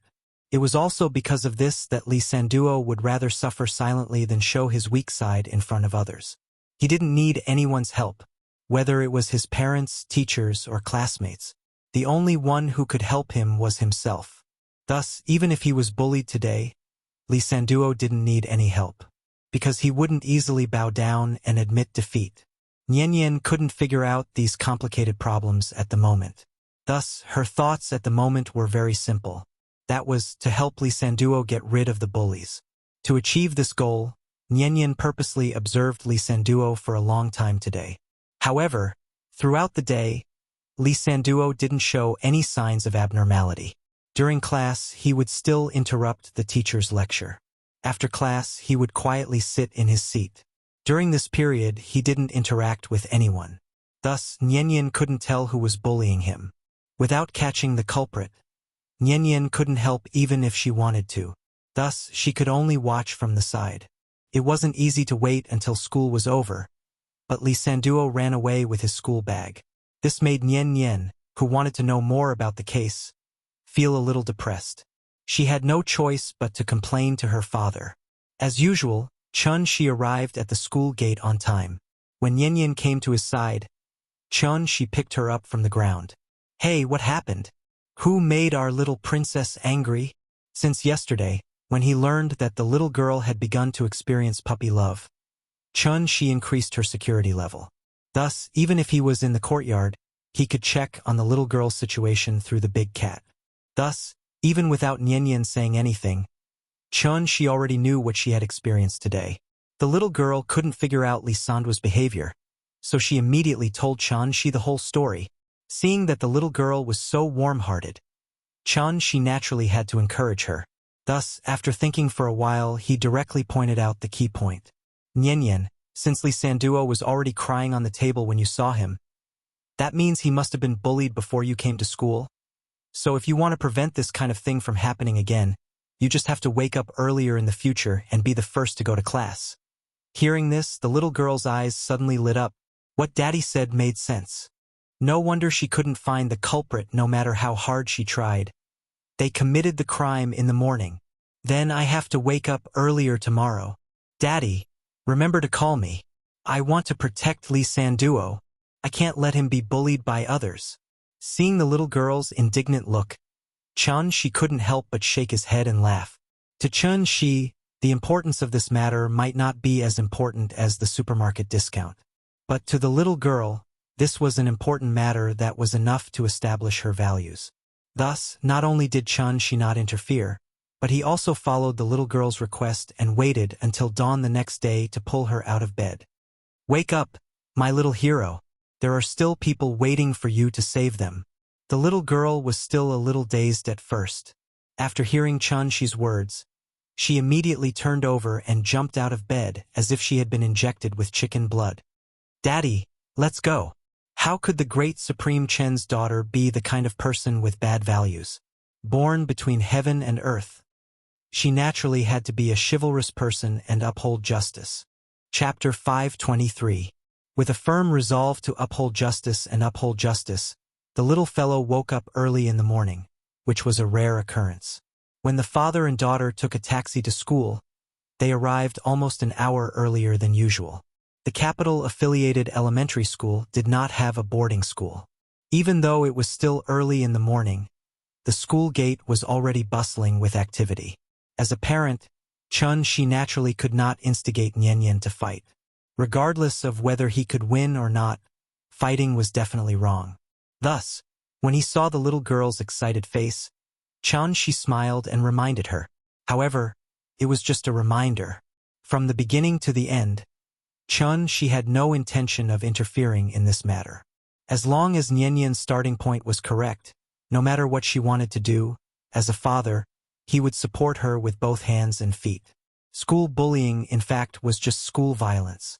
Many children were weak and did not dare to tell their teachers and parents even if they were bullied. Thus, once bullying occurred, it would usually last for a long time. Those who had not experienced such an incident would find it difficult to understand the despair and helplessness of the victims. Fear, helplessness, and panic. It was like a nightmare that pressured them to the point of suffocation. But the teachers and parents did not notice at all. They did not even dare to look at the bully. As long as the bully appeared in front of them, they would lower their heads and become silent dogs that only knew how to wag their tails and beg for mercy. This kind of thing was unavoidable. It was like a steel wire that was tied up and gradually tightened around the victim's heart. They were in pain, but they could not make a sound. Lu Sun once said, "If you do not explode in silence, you will perish in silence." There was a limit to everything. If Nian was willing to stand up and stop it, Chun-Shi would not let her stand aside and be a bystander. "Dad, don't worry. I won't fight with them. I just want to stop them from bullying Lee Sanduo." Adhering to the responsibility and awareness of being the class leader, the little girl waved goodbye to Chan Shi in high spirits, and then ran with big strides towards the teaching building. In the future, she would be the first to reach the classroom. Nianyan's classroom was on the 3rd floor. When she rushed to the classroom, there were already 2 or 3 students sitting in the classroom. She glanced at the back of the classroom and saw that Lee Sanduo was not there yet. Thus, she returned to her seat and habitually looked at her drawer. Fortunately, there was no chocolate. It was still early, and even the teacher hadn't arrived at school yet. So after waiting for a while, Nian temporarily put these distracting thoughts behind her. She took out the textbook and began to review it seriously. In fact, she was not sure if Lee Sanduo would be bullied today. However, it was best if it did not happen. The only thing she could do was to stand up and stop the bullying as soon as it happened again. Nian was to study. As time passed, there were more and more people in the classroom. Perhaps it was because Nian had come too early today, so the children who usually liked to chase and play at the back of the classroom didn't make a fuss today for the first time. Instead, they sat obediently in their seats as soon as they entered the classroom. Taking advantage of the fact that class had not started yet, many students started to chat in low voices. But at this moment, a piercing cat's cry suddenly came from outside the window. Meow! Meow meow meow. After hearing this familiar voice, Nian immediately looked out the window. She saw the big cat lying on a tree branch and staring at the little girl with its faintly glowing eyes. When Nian noticed it, the big cat gently wagged its tail and quietly jumped to another tree branch. Nian understood what it meant.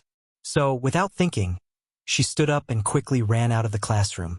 The big cat moved around the tree while Nian chased after it in the corridor. When she ran into a classroom in the corner, the big cat finally stopped. Meow. There was a situation here. Nian looked up at the door sign and realized that she was in the music classroom. The door of the classroom was tightly shut. Nian subconsciously pressed her ear against the door and listened. She immediately heard some movement from within. There was someone inside. The big cat never did anything meaningless. Since it spoke, it meant that something must have happened. Hence, Nian didn't think too much about it and tried to twist the doorknob. The door was not locked. Nian pushed the door open and went in. At this moment, she suddenly realized.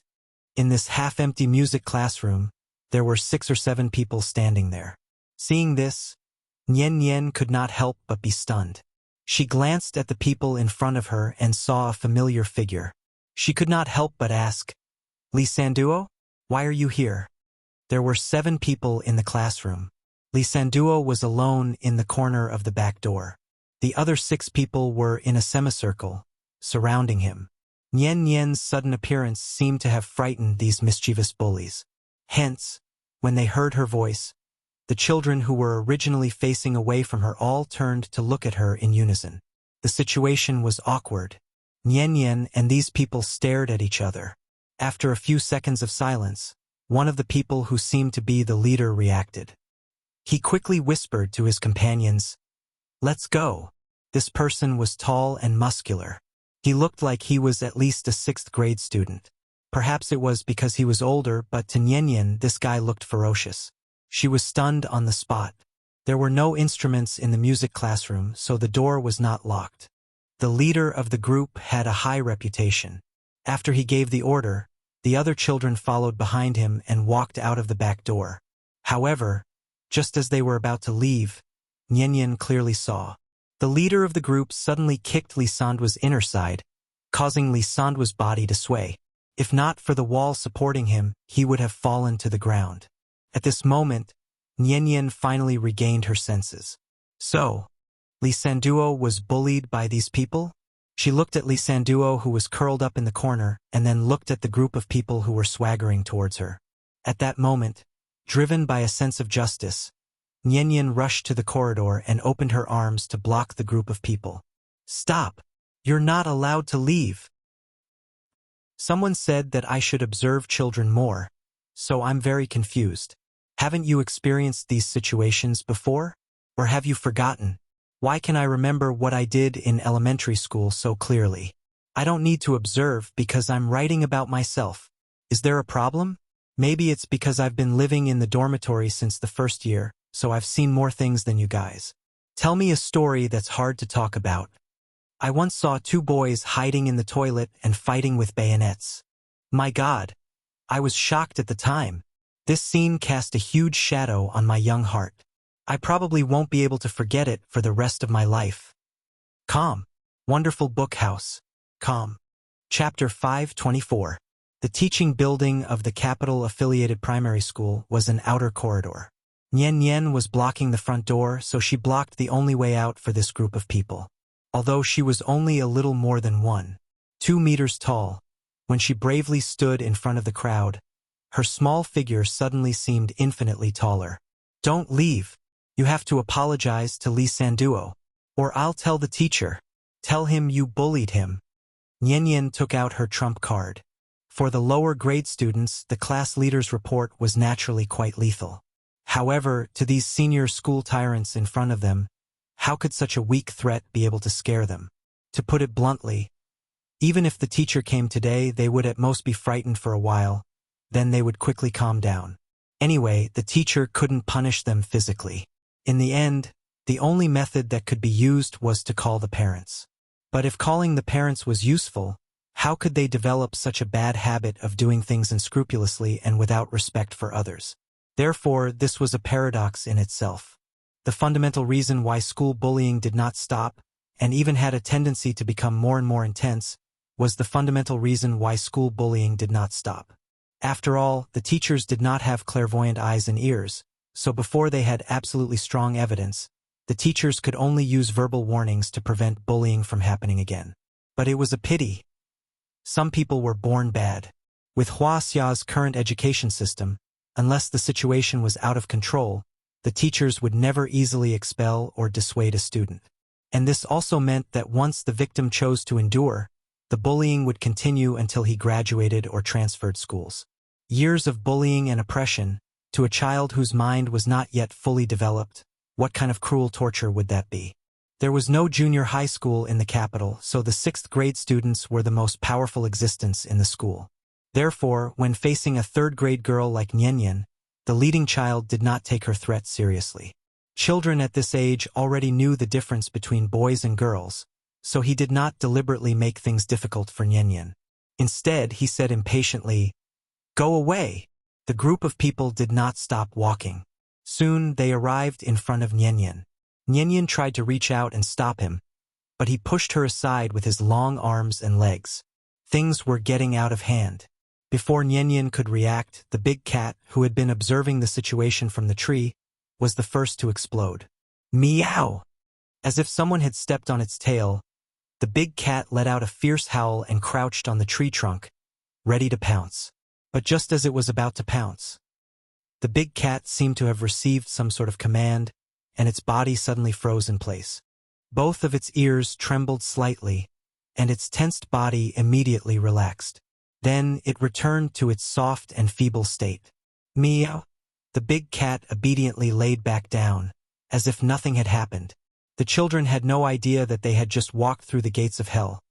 Because of the seal in her body, even though Nian Nian had already started cultivating, the strength of her body did not change much. Therefore, after being pushed hard by the leader of the children, Nian Nian immediately staggered and leaned against the railing of the corridor. From the beginning to the end, the leader of the children did not take her seriously. But he did not expect. After being pushed away, Nian Nian immediately went forward and grabbed his arm, then shouted angrily, "You're not allowed to leave! You're not allowed to leave!" This completely angered the other party. After all, he was a 6th grade student. Facing Nian Nian, who had skipped a grade to become a 3rd grade, he naturally had an absolute advantage in terms of physical strength. So, he immediately grabbed Nian Nian's wrist and used all his strength to twist her fingers. "Let go! Believe it or not, I'll beat you up. Get out of my way." An absurd farce was suddenly staged. Nian Nian held on tightly to the person's arm, and the leader of the children struggled with all his might. After a few seconds of entanglement, the other party suddenly lost his patience. So, he no longer cared about gender differences and raised his leg to kick Nian Nian. Seeing this, The big cat could only helplessly close its eyes. It had no choice. She did not allow it to interfere. Bang! The big cat did not stop him, and Nyenyen's calf suffered a heavy kick. This was great. Nyenyen was completely angered by the other party's actions. Do you still remember what Daddy said? We don't bully others, but we definitely can't let others bully us. So, she immediately copied the other party, raised her right leg, and without a word, kicked over. Moreover, her kick was even more ruthless and decisive than the other party's. After being kicked by her, the expression on the leader's face was very interesting. You still dare to fight back? Brothers, beat her up for me. The other children had some reservations, but after seeing that Nyenyen dared to fight back, they swarmed over. They wanted to gang up on Nyenyen, just like when they ganged up on others in the past. Meow. The big cat could not bear to watch any longer. But just as it stood up again and was about to jump over to interfere, a thin figure suddenly rushed out from the front door. Crack! A crisp sound was heard, and everyone, including Nyenyen, could not help but turn to look. It was Lee Sanduo. After seeing that Nyenyen was being ganged up on, this kid suddenly had the courage to pick up a plastic broom and hit the back of one of the children who was standing there. After the child who was beaten felt the pain, he immediately let out a blood-curdling scream. Then, as if he had gone crazy, he turned around and rushed towards Lee Sanduo. Then, he violently pressed Lee Sanduo against the wall and started beating him up with all his might. After all, Nyenyen was a girl, so when facing her, these children might not be able to do it. But if they wanted to hit Lee Sanduo, these children would be more ruthless than the other. So, they immediately turned their muzzles and rushed towards Lee Sanduo. Seeing this, Lee Sanduo changed his usual cowardly image. Not only did he withstand the punches and kicks of everyone, but he also fought back with all his might. A huge battle suddenly broke out just like that. After hearing the sounds of fighting in the corridor, the children who were originally sitting in the classroom rushed out one after another. There's a fight! There's a fight! Look, there's a fight over there. Go and tell the teacher. Chapter 525. Kids always like to join in the fun. Therefore, as soon as the fight started in the music room, the entire teaching building was in an uproar. Students from every class swarmed into the hallway to watch the fight. Some busybodies even put on a look of wanting to see the world in chaos, and actually clapped and cheered excitedly. There was still about half an hour before the morning reading time, so most of the teachers were already in the office eating breakfast and chatting. Look, there are kids fighting outside. One of the teachers heard the commotion outside and immediately went to the window to take a look. What he saw was a big deal. The teacher was so scared that he threw away the soy milk and bread in his hand, and then rushed out of the office in a hurry. One must know that this was a primary school in the capital. Once a fight broke out, not only would the school punish the child involved, but they would also hold the teacher responsible for the child's class.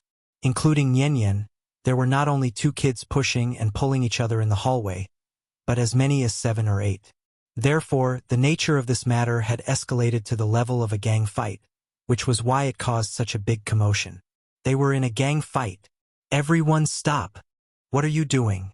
The first to arrive at the scene was a P.E. teacher. Primary school P.E. teachers were very different from middle school P.E. teachers. Because he often taught the children broadcast gymnastics, the teacher recognized the leading child at a glance. Li Hu, stop it! Li Hu and his brothers were squeezing Lee Sanduo into a corner, so they did not notice the P.E. teacher's appearance at all. At this time, Nyenyen, who had been standing at the back, saw the teacher's arrival. One had to admit that this little thing was quite clever. After seeing the P.E. teacher appear, she immediately took a few steps back, then pointed at the group of people in front of her and said righteously, "Teacher, they're bullying Lee Sanduo. I'm helping him." Until now, the children still did not notice the P.E. teacher's appearance. All of you stop! Seeing this, the P.E. teacher could not help but be a little angry. After a violent shout, he directly reached out and grabbed one of the children's ears, then pulled the child out of the crowd. "Stand still. Don't move. If you dare to move again, I'll slap you." The physical education teacher also had a bad temper. He was not polite to these naughty kids at all. Under his tugging and kicking interference, Li Hu and the others immediately retreated to the side like mice seeing a cat, hanging their heads and not daring to move. Li Sanduo was thin and small to begin with. In addition, Li Hu and the others were mostly sixth graders, so the PE teacher could tell who was the victim at a glance. "Which class are you from? Are you okay?" As he spoke, the teacher pulled Li Sanduo to his side and helped him pat off the footprints on his body. Even though primary school students were a little reckless when fighting, they weren't very strong. So Li Sanduo didn't have any serious external injuries. But even so, Li Sanduo's face was suffused with a strange layer of redness. She reckoned that it wouldn't be long before this child turned into a swollen pig head with bruises all over his face. With the timely intervention of the PE teacher, this farce finally came to an end. Then all the participants of the fight, including Nian, were brought to the principal's office by the teacher. "Tell me, why did you fight?" The nature of today's incident was too bad, so it could only be handled by the principal himself. At this time, Li Hu and the others finally realized what they had done today. Therefore, after hearing the principal's question, the few children were like frosted eggplants, not daring to even breathe loudly. "Teacher, let me tell you." The little girl came to the principal's office as a witness of this incident. She was a girl, plus she was young and her usual performance was very good, so when the PE teacher saw Nian, he thought of her as a good student, a good class monitor who came to stop the fight. This was the natural advantage of being a top student. No matter how Li Hu defended himself, the principal would not listen to his explanation. Instead, he thought that this naughty kid was hopeless. Therefore, Nian, with the principal's intention to side with her, confidently told the whole story. Of course, she was telling the story from her own perspective. From her point of view, Li Sanduo was an innocent victim. After being targeted by Li Hu and the others for no reason, Li Sanduo could only silently endure Li Hu and the others' bullying. Therefore, no matter how the principal pursued the matter, in the end, it should not be Li Sanduo's fault. Li Sanduo was innocent. After hearing Nian forcefully defend Li Sanduo, Li Hu and the others were a little unhappy. They saw Li Hu used his body to lightly bump the child beside him. Then, the child seemed to have been provoked by something and could not help but explain with a red face, "It's not like that. Li Sanduo stole my chocolate. I asked him to return it to me. He didn't give it to me. That's why we hit him." In the end, the child seemed to have realized that hitting people was wrong, so his voice suddenly became low. Seeing this, the principal did not immediately speak. Instead, he looked thoughtfully at Nian. The principal originally wanted to use the confrontation between the two sides to clarify the entire matter so that he could give an absolutely fair punishment. Who would have thought? After being glanced at by the principal, Nian said very honestly, "I gave the chocolate to Li Sanduo." After saying this, Nian was still a little afraid that the principal would not believe her, so she told him about the love letter and chocolate that she received previously. Now this was great. After hearing Nian's story, the child's little face flushed red all the way to his ears. He was so embarrassed that he did not even dare to raise his head. "What's your name?" The principal was not asking Nian, but the unlucky one who had a crush on her. My name is Zhu Xingyu. Which class are you from?" "Third year, class 1. At that moment, the principal suddenly understood the entire situation. Thus, after waving his hand to let Nian and Li Sanduo leave first, the principal turned his head to look at Zhu Xingyu calmly and said, "Zhu Xingyu, right? Come here for a moment. There's a phone here. Do you know your parents' phone number? Come, give them a call." After hearing the principal's words, the child named Zhu Xingyu immediately burst into tears. It was obvious that this child knew what it meant to call his parents, however. All of this had nothing to do with Nian anymore. Li Sanduo and Nian walked out of the principal's office side by side. At this time, class had already started, so the entire school returned to its usual tranquility. The two of them were silent. Li Sanduo suddenly thought of something, Then he said to Nyenyen with a serious face, "Thank you." This time, Lee Sanduo did not call Nyenyen class monitor in a sarcastic manner. Instead, he called her name seriously. Chen Yen. Chapter 526. After writing, deleting, and writing, he was still not satisfied. He really couldn't afford to do it now. Sleep, I'll fight again tomorrow. I can't finish writing returning from cultivation to become a stay-at-home dad. Please wait a moment. After the content has been updated, please refresh the page to get the latest update. Chapter 527. In the face of school bullying, silence was not a good solution. Silence was a disguised form of retreat. So instead of hoping that the bad guys would be kind and show mercy, it was better to tell them with the most firm attitude. We're not that easy to bully. Maybe I can't beat you, but I'm definitely not afraid of you. If you kick me, I'll return the favor with a punch. As long as I don't fall, I'll never bow down to evil. Lee Sanduo really experienced this feeling today. Although he had been beaten up so badly that he was limping a little, he was still able to walk. But at least at this moment, Lee Sanduo was still in a very good mood. It had to be said. It felt good to use his fists to win respect for himself. Recalling the bravery he displayed at the critical moment, Lee Sanduo suddenly felt as if he had been injected with chicken blood. He walked with vigor. Class monitor, don't worry. If they dare to cause trouble in the future, I'll never be afraid of them again. So what if they have more people? I'll punch them until they cry. Like all boys, Lee Sanduo's performance before and after the incident was like a different person. He kept bragging about his brave performance just now. But after Nyenyen heard it, she kept her head down and didn't say a word. It was not good to show off without support. So, Lee Sanduo couldn't help but poke Nyenyen, then asked with a puzzled face, "Class monitor, what's wrong with you?" Nyenyen glanced at him, but still ignored him. Instead, she frowned slightly and muttered to herself, No, Auntie didn't teach me that. When Lihu kicked me, I should have used my knee to block his foot, then raised my elbow to hit his chin. That way, he would have instantly lost his ability to fight. As he spoke, the little guy even began to mimic the movements of his hands. Qin Xueqing taught her some basic martial arts moves, but she was still young, so she couldn't understand the subtleties. Therefore, after everything had been settled, she finally remembered the moves that Qin Xueqing had taught her. Nyenyen gestured as if there was no one around. After seeing this scene, Lee Sanduo's expression was very interesting. That's right.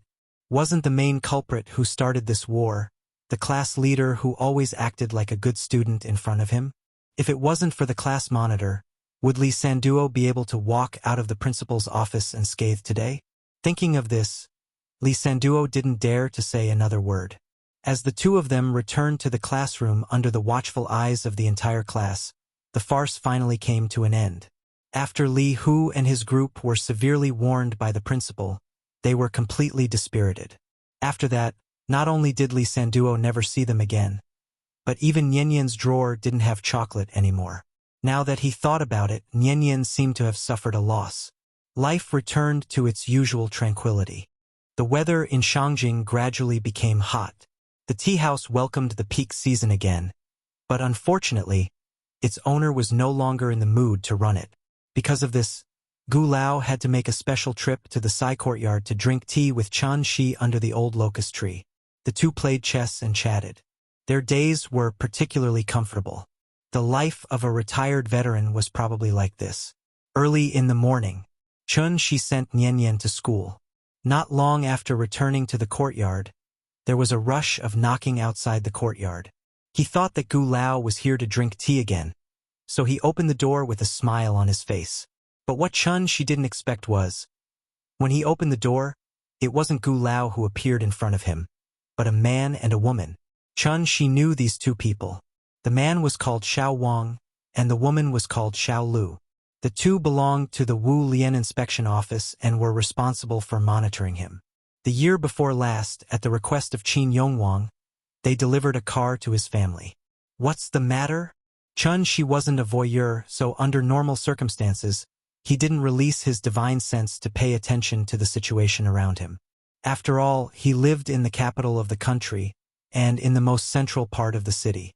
Naturally, he didn't have to worry too much about safety.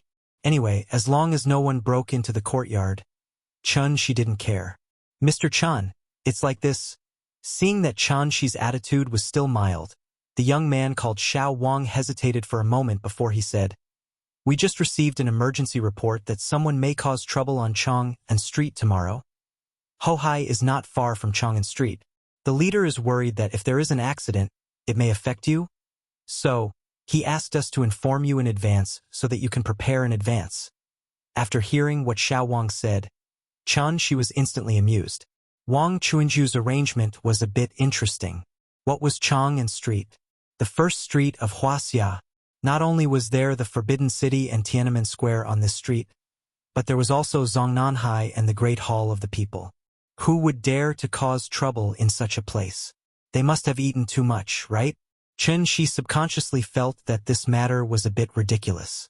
After he pondered for a moment, he suddenly realized the deeper meaning of it. It turned out that Wang Chuanju was giving him a heads-up. Since Wu Lian had already sent someone to inform him, it meant that this matter wasn't groundless. Something big was going to happen tomorrow. After all, things were not the same as before.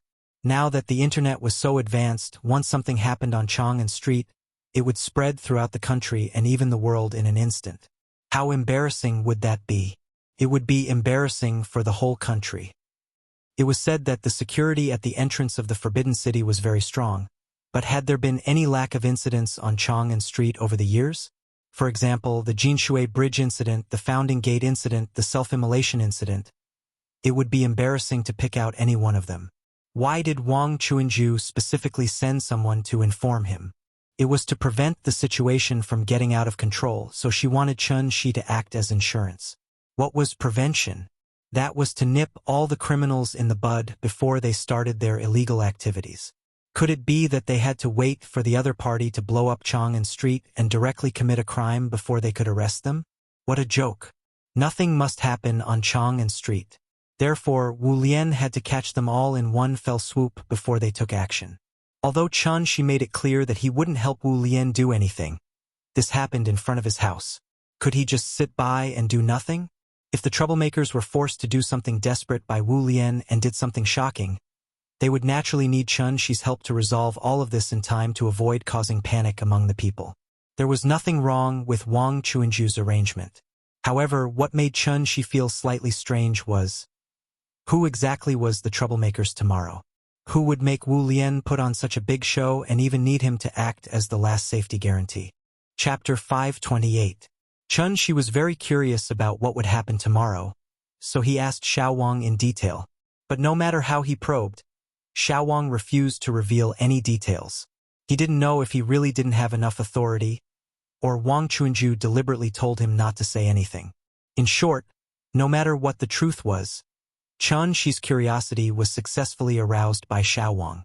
It was said that within 10 years, Wuxia would have a total of 96 new types of frigates, including aircraft carriers, and officially enter the naval establishment.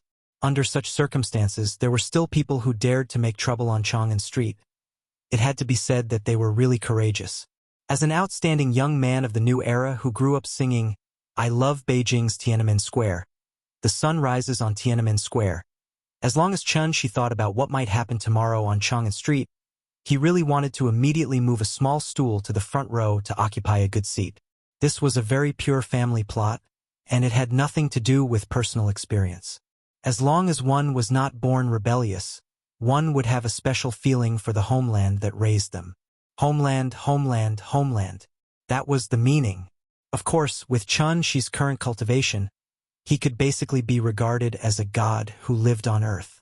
Gods would not intervene in the affairs of the mortal world, but they would always pay attention to every move in the mortal world. And this kind of behavior that clearly had the ability to intervene, but chose to stay out of it to watch the fun, was often said to be eating melons.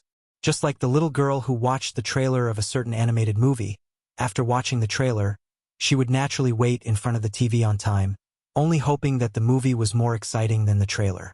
Shi was such a qualified melon eater now. Therefore, early the next morning, After Chun Shi sent Nianyan to school again, he directly released his divine sense. From Jiangguimen to Fuxing Gate in the west.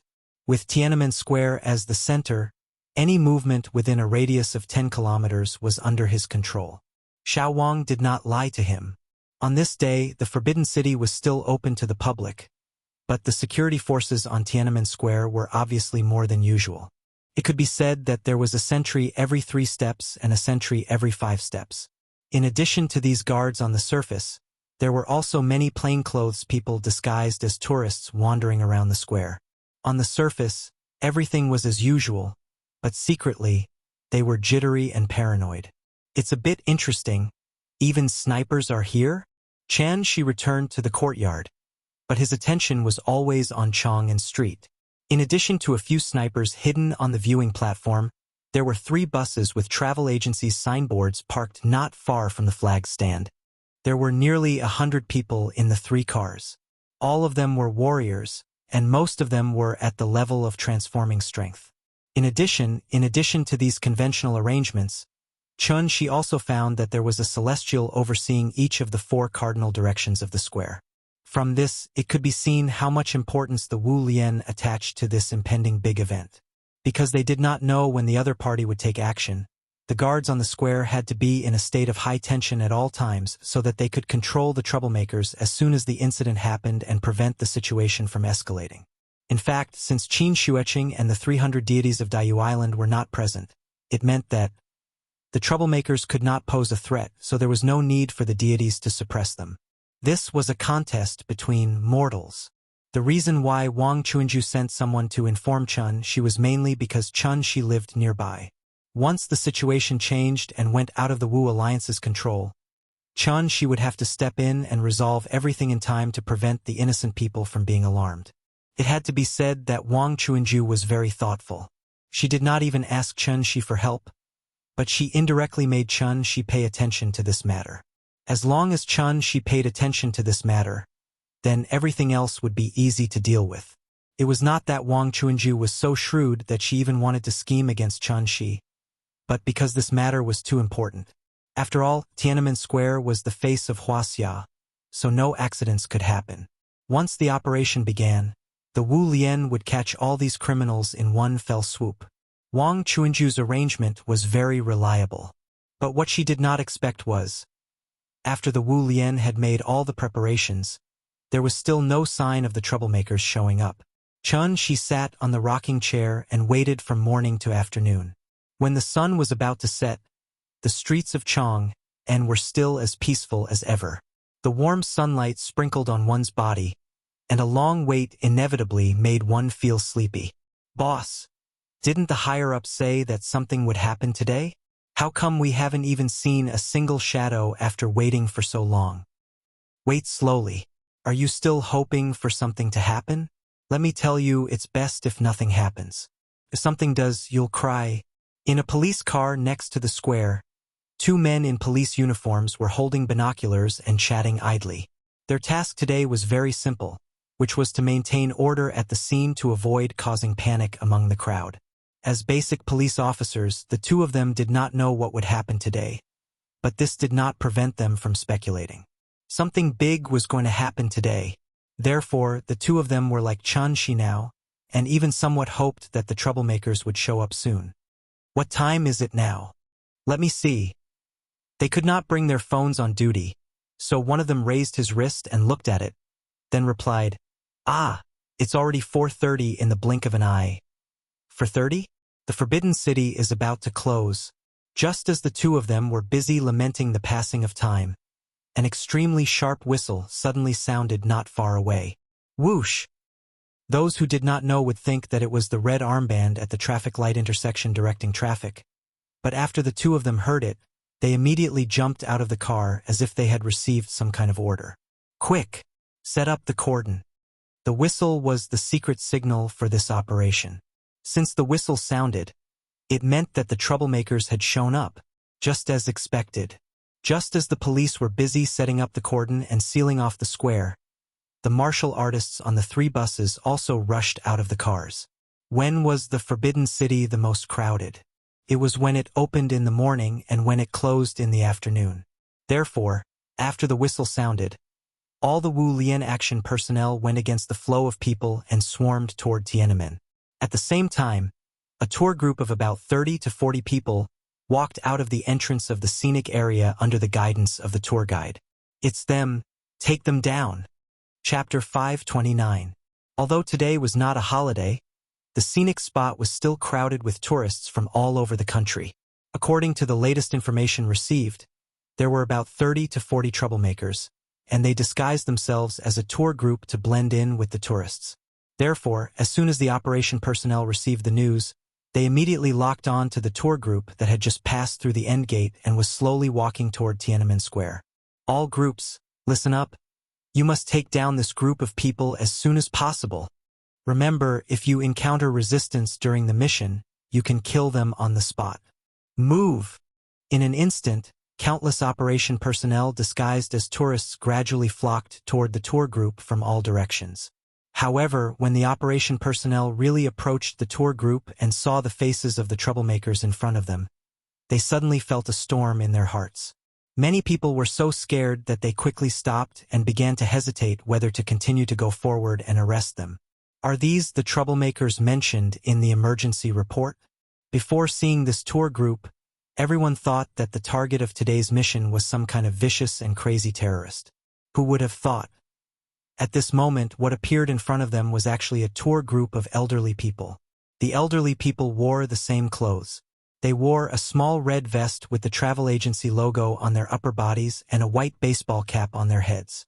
Among them, the older ones had white hair, so the operation personnel estimated that these elderly people were at least 70 or 80 years old. Even the youngest among them was about 60 or 70 years old. If this tour group was placed on Chang'an Street, it would probably be a superstar group of scammers. Who would dare to provoke such a team? Could it be Wu Lian's information was wrong? At that moment, not only were the operation personnel in charge of the arrest a little confused, but even the supervisor behind them was stunned. While everyone was hesitating, this elderly tour group acted as though nothing had happened and walked past the Tiananmen Gate Tower casually. F***CK. What the hell is your intelligence group doing? Come. I'll let you see with your own eyes. This is the F***King operation target you told me about. On the Tiananmen Square, the operation supervisor of this mission was communicating with the intelligence group in exasperation. These elderly people in front of him had trouble even walking. How could they be the troublemakers mentioned by the intelligence group? Isn't this nonsense? Don't worry, I'm checking the situation here, right? On the other end of the phone, the director of the intelligence group was also very anxious.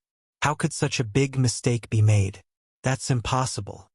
While the operation team and intelligence group repeatedly confirmed the target's information, the elderly tour group slowly walked out of the passage under the guidance of the tour guide and came directly under the president's statue. Soon after, a shocking scene occurred. After these old men walked out of the city gate tower's passageway, they neatly lined up in a 6x6 square formation as if they had rehearsed it beforehand. Then they all sat cross-legged on the ground. From the beginning to the end, these elderly people did not make a single sound. Wait! Something happened. They're staging a sit-in. Unlike ordinary protesters, this super punksy group was small in number and their behavior was very strange. The tour guide was the only middle-aged man.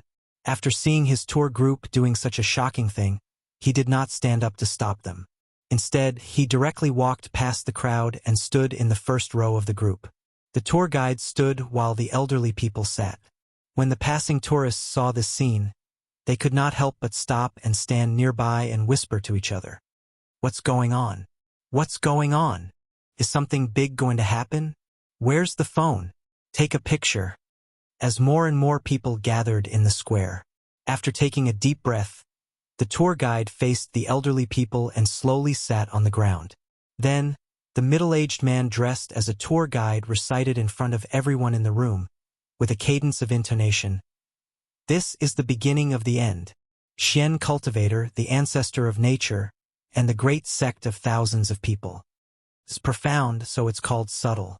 It's continuous, so it's called wonderful. It's high, so it covers the 9 heavens, so it's wide, so it covers the 8 corners. It's as bright as the sun and the moon, so fast as lightning. It's as bright as a flash, or drifting like a stream of stars, or rippling like a deep pool, or flying like a cloud. This passage came from a Taoist classic. Naturally, ordinary people would not understand what he was saying. But for the members of the operation group, this passage was no less shocking than a sudden clap of thunder. It was inexplicably shocking. This is a cultivation technique? He's preaching? Quick, stop him. Hearing the manager's angry roar from the headset, the staff suddenly came back to their senses. Then, they no longer cared about shocking the world. In front of all the tourists present, they directly pounced on the elderly tour group fiercely. However, just as one of the operation members was about to get close to the elderly people, an invisible force suddenly sent him flying and he fell heavily on the wall of the tower. Bang! With a muffled sound, the operation member, who was only at the mid-stage of concealing strength, fainted on the spot. At this time, the manager of the operation group suddenly realized that these elderly people, who seemed to be on the verge of death, had secretly set up a defensive array under the tower according to the arrangement of the 36 Big Dipper gods. Fu Xian Dao, obtain from the inside, guard from the outside, use from the spirit, forget from the weapon. This is the essence of Xian Dao. Obtain from the noble, do not wait for the power of the yellow axe. The body is rich, do not need the rare goods. Too high to be climbed, too deep to be fathomed. Riding on the flowing light, driving the flying scenery, penetrating the sixth void, penetrating the cold. Beyond the supreme, into the supreme. The tour guide sitting at the front did not seem to notice Wu Lian's sudden action at all. He still closed his eyes and continued to recite to himself. The onlookers did not know the truth. They only felt that this person's behavior was a little strange, so they used their mobile phones to record the entire process of him preaching. Back off, back off. Stop taking pictures. We are carrying out a special mission. Please cooperate with us. Thank you. After all, this incident happened under the Tower of Tiananmen. The operation members did not dare to forcibly break the array, so they could only temporarily drive the onlookers away from the scene. Hey, what are you doing? Why are you pushing me? Which department are you from? How would I know who you are without a uniform? I'm telling you, you better show some respect. I'm not leaving. What can you do about it? Come on. Come hit me. Wu Lian wanted to clear the area, but the onlookers did not agree. The elderly tour group in front of them did not kill anyone, and they did not set off any fire. What was wrong with them sitting there silently and watching from the side? Was it illegal to sit still? Was it illegal to watch from the side? Wang Chuanju had thought of everything, but she did not expect. Chapter 530. Come here to shock the virtues. Spread the teachings under the gate tower. In this day and age, traffic could be converted into cash. As long as there were people watching online, there would naturally be money to be made. Therefore, as soon as this elderly tour group sat down, someone next to them picked up their phone and started filming the entire process. According to the Public Security Administration punishment law, this tour group's behavior had seriously disrupted the order of the square, so the square's security personnel had the right to expel them.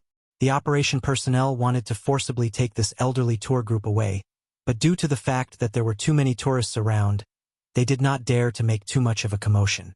Since they could not force their way in, they could only set up a cordon and wait for backup.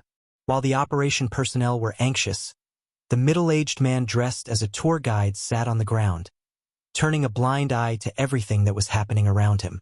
Even though Wu Lian's operation personnel had already stood in front of him and tried to dissuade him, he still ignored them. Instead, he continued to chant some kind of unknown scripture. The middle-aged man's voice was not loud, but everyone present could clearly hear the scripture he was chanting. This kind of behavior was a little strange no matter how one looked at it. It would definitely go viral on the internet. Therefore, many tourists directly picked up their phones and started filming the entire process, so this scene instantly spread all over the internet. Don't film. If you film again, I'll confiscate all their phones. Seeing that the situation was gradually getting out of control, The director in charge of this operation made a prompt decision and directly ordered the confiscation of everyone's phones. Some of the tourists were frightened and ran away on the spot. However, some tourists were very hot-tempered. Seeing that the operation personnel were about to confiscate their phones, not only did they not dodge, but they also pointed their cameras at the operation personnel and kept shouting, "Come, everyone, come and see. The security guards of Tiananmen Square are violently enforcing the law." For a moment, the situation was a little out of control. Just as Wu Lian was busy driving away the onlookers, the four celestial beings who had heard the news also arrived at the scene and directly launched a strong attack on the array formed by the elderly people. These elderly people seemed to have cultivation, but they had not been cultivating for long. Among them, the most powerful one had probably just touched the threshold of the Qi refinement stage. Therefore, as soon as the four celestial beings launched an attack, the entire array suddenly shook. But at this moment, the tour guide suddenly stopped chanting.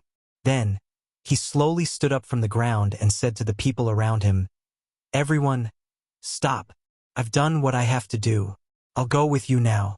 As soon as the middle-aged man finished speaking, the elders behind him all stood up from the ground and quickly walked to his side. From the looks of it, these old people in their 70s and 80s seemed to be following the lead of this middle-aged man. Seeing this, the operation personnel could not help but look at each other, as if they could not understand the actions of the person in front of them. "There are too many people here. Hurry up and take them away." After the middle-aged man surrendered, the supervisor quickly rushed down from the tower. For the sake of safety, the supervisor signaled for the operation personnel to handcuff all the old people in front of him. Regarding this, the middle-aged man in the lead seemed to be quite dissatisfied. Thus, he went directly to the supervisor and pleaded for these old people. "These old people have only been cultivating with me for a short period of time. Today, they are only here to cheer for me. May I ask what crime they have committed? If you insist on denouncing them, then go ahead and take me back. This has nothing to do with them. Don't worry if I really want to cause trouble. Today, I won't preach here and I won't surrender without a fight." Hearing this, the supervisor had no choice but to take a serious look at the person in front of him.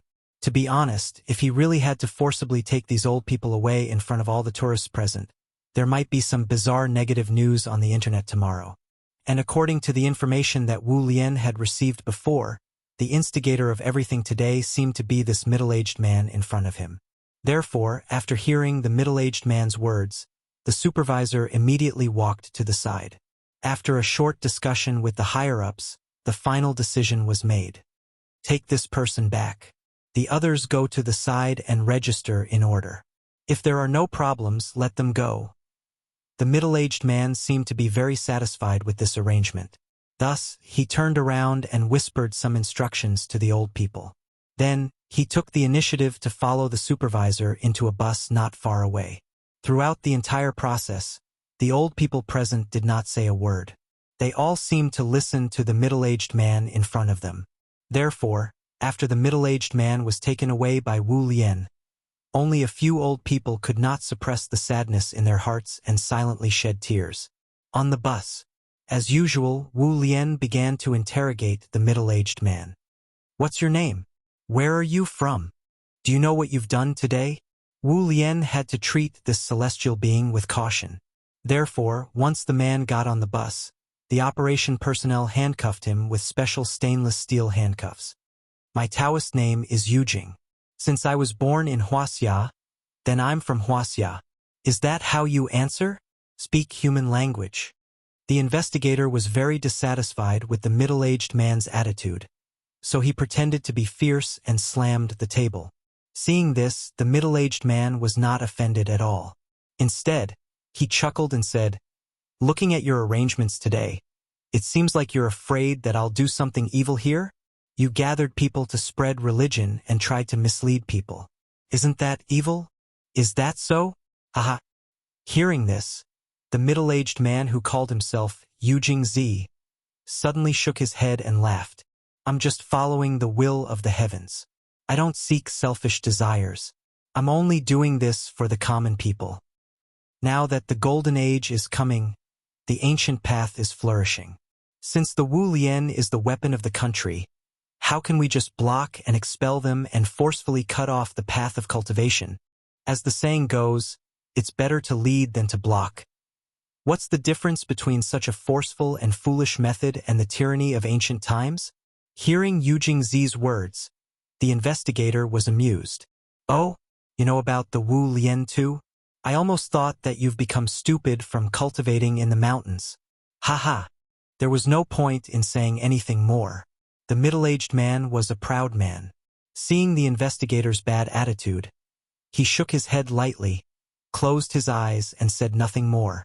After all, he had done what he had to do. Even if the Wu Lian wanted to punish him, he would not have any complaints in his heart. A single spark could start a prairie fire. As the forerunner, he was the first to light this fire. Now it was time to see when this fire would burn. Chapter 531. Inside the courtyard. After listening to the conversation between Yu Jingzi and the investigator, She silently retracted his divine sense. He finally understood everything and the cause of today's farce. Yu Jingzi. This person's cultivation was not high, but his ambition was very great. Just like Prometheus in Western mythology, Yu Jingzi did not do this for fame or profit. He was willing to take the risk of angering the Wu Lian and forcibly sprinkle a seed of fire in this world for the sake of his ideals. This Tao fire, it was the flame of inheritance that had been extinguished for a long time. Since the first appearance of the heaven and earth anomaly, the heaven and earth spirit Qi on earth had been recovering for nearly 2 years. 2 years to Chun Shi was just a snap of the fingers. In addition, he was a fat otaku who never left the house, so he naturally did not pay too much attention to the many subtle changes in the outside world. So what if it was recovering? At his level, the spirit Qi was no longer the only condition to improve one's cultivation. Therefore, after the initial shock and excitement, Chun Shi completely threw this matter to the back of his mind. Time flew by. Nian was already 7 years old. As long as 2 to 3 years had passed, many incomplete inheritances left behind from ancient times gradually flourished. What Yu Jingzi recited under the city tower today was an incomplete cultivation manual from ancient times. To Chun Shi, this cultivation method was so simple that it was almost crude. However, to ordinary people who had never come into contact with cultivation methods, this cultivation method was comparable to a priceless treasure. There were always geniuses in the world who were far superior to ordinary people. They only needed to cultivate step by step according to the cultivation method, and they might really be able to successfully step into the immortal sect. Qi refinement was just the beginning. However, this simple step seemed to be separated by mountains and seas and a natural moat. Take a step back and be mortal. Take a step forward and you will become an immortal. The difference between immortal and mortal was ultimately just a step. The ancestor once said, Confucians use literature to break the law, while chivalrous people use martial arts to break the law. With the recovery of spirit Qi and the gradual rise of inheritances, the existing social order on Earth would definitely be severely impacted. Not to mention, the threat that the cultivators posed was far greater than that of ordinary firearms. Once they succeeded in their cultivation, they would be able to overturn mountains and seas and pluck stars and moons with just a wave of their hands. They would be like human-shaped nuclear bombs walking on the streets. And when cultivators possessed such strength, who could guarantee that? Could they be like Chun Shi, who stayed at home all day, taking care of their children and playing with their cats? One person could destroy a city. One person was enough to overturn a country. Although the world is big, I am the law. Where could they not go? Who did they not dare to kill? Therefore, 2 years ago, Wu Lian confirmed that the spiritual Qi of heaven and earth was beginning to recover, and that the ancient legacies were beginning to show signs of emerging. Together with the military, they came up with the first 5-year plan. Within 5 years, Wu Lian would do everything in his power to cultivate as many cultivators as possible who were loyal to the motherland. These cultivators, who were personally trained by Wu Lian, were one of the important pillars that Wu Lian would rely on to maintain the security of Wuxia in the future. In addition, Wu Lian strengthened their control over the cultivation world. For the cultivation legacies that had existed long before the spiritual Qi recovery, Wu Lian mainly used coercion and enticement. While promising them all kinds of benefits, they also threatened them with nuclear bombs. Either they joined the Wu Lian, or they waited for the nuclear bomb to be leveled. There was no room for negotiation. Otherwise, as time went on, once an existence that even nuclear weapons could not destroy appeared, Wu Lian would have to pay more than 100 times the price if they wanted to restrain these people. Using thunderous means to show the kindness of a bodhisattva. The Wu Lian was a powerful weapon of the country, not a dictatorial force. Since they could obtain all kinds of benefits out of thin air if they joined, even the most noble cultivator would think twice before refusing. Moreover, even a 1,000-year-old turtle like Jiang Yan was willing to join. In fact, it already showed that joining the Wu Lian was definitely a very wise decision. Therefore, after the first 5-year plan was proposed, Wu Lian successfully gathered most of the cultivation legacies in Wuxia. The plan went smoothly. In fact, as long as the first 5-year plan was successfully achieved, Wu Lian would consider opening the cultivation legacies to the public and take the initiative to take responsibility for promoting the development of the cultivation world. But it was a pity. Not everyone could think from the perspective of the country. Therefore, no matter how good Wu Lian's plan was, it could not win everyone's approval. When the forest was big, there were naturally all kinds of birds. Perhaps these cultivators did not recognize their national identity from the beginning to the end. Although they were born and raised in Wuxia, they did not have the concept of a country in their hearts, so they could not understand the Wu Lian's actions. In ancient times, there was no Wu Lian, but everyone cultivated well. How come after the Wu Lian ordinary people could not cultivate? Therefore, in the second year of the spiritual qi recovery, pioneers like Yu Jingzi, who had great ambitions and cared about the common people, stepped forward one after another. They believed that cultivation should be free and unrestrained, so they could not accept the Wu Lian's unified management model. What kind of *T country was this? Cultivation was one's own business. What did it have to do with the country? Since the Wu Lian wanted to suppress the cultivation legacies and prevent ordinary people from cultivating, these pioneers should bravely step forward and spread the cultivation fire seed for the world. A single spark could also start a prairie fire. Yu Jingzi was not the first, and presumably would not be the last. But unlike other people who secretly preached, Yu Jingzi's thoughts were more extreme, and his style of doing things was more daring. How developed was the internet these days? As long as there was a farce, it would spread throughout the country almost instantly. Preaching under Tiananmen Square. Today's incident was so big that even the Wu Lian could not block and delete the related videos and audio immediately. Of course, after ordinary people saw it, they might just chuckle, click like, and then scroll down to watch another video. This was what most people did, but it was definitely not what everyone did. As long as 1 in 1,000 people was willing to carefully study what Yu Jingzi was talking about, then he would definitely be able to benefit from it. Since the fire seed had been thrown, the next step was to see when it could start a prairie fire. The world is going to change. In the courtyard, she silently sighed.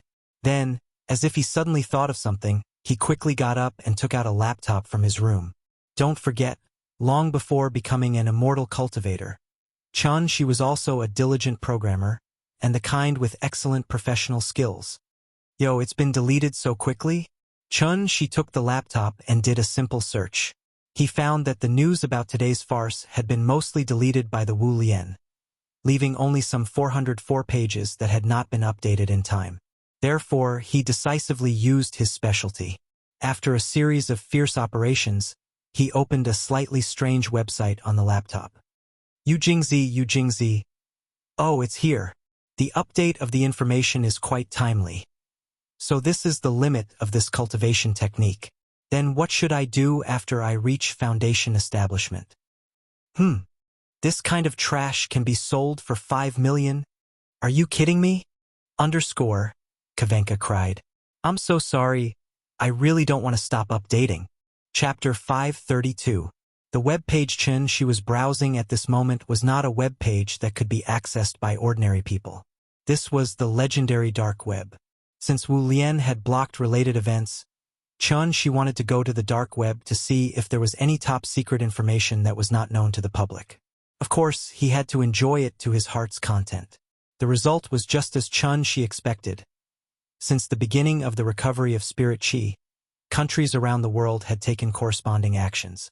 It was just that when it came to the management of the cultivation world, the control that capitalist countries had was far less than a socialist country like Wuxia. Therefore, many Western countries, especially traditional countries with a long history like England and France, had already established many large-scale cultivation organizations. Cultivation also meant extraordinary ability. For anyone, it was simply an irresistible temptation. As a result, in these short 2 years, the foreign cultivator organizations developed like a virus. Among them, the Knights Templar and the Wizard Association were the most famous. The website she was browsing at this moment, Solomon, was the world's largest dark web built and operated by the Knights Templar. In addition to conventional firearms and opium transactions, one could also buy all kinds of unconventional goods such as beautiful women, slaves, human heads, and even military aircraft, tanks, and cannons that could not be obtained through conventional channels could all be bought here. Of course, the premise was that one had enough money. In addition to these things, the most eye-catching one was naturally the cultivation method. This was also a special product that had only appeared in the past 2 years. Perhaps Yu Jingzi had lost his mind after secluding himself in the mountains and did not know how to use modern technology flexibly. Therefore, when he had just finished teaching under Tiananmen City, the dark web had already listed the cultivation methods he had imparted. 5 million per copy, unlimited. In other words, as long as one person chose to pay, the Knights Templar could pick up 5 million for free. If 1,000 people bought, the Knights Templar could pick up 5 billion for free. What kind of concept was this? It was no wonder that she was surprised. After all, cultivation methods were written on paper, and how much did a piece of paper cost? Although his foundation cultivation pill was also very expensive, he still spent some money on it. She not only had to purchase the raw materials, but he also had to process them himself. Thinking about it this way, it seemed that selling cultivation techniques was more cost-effective. The dark web was not Taobao. Naturally, there was no detailed sales data on it.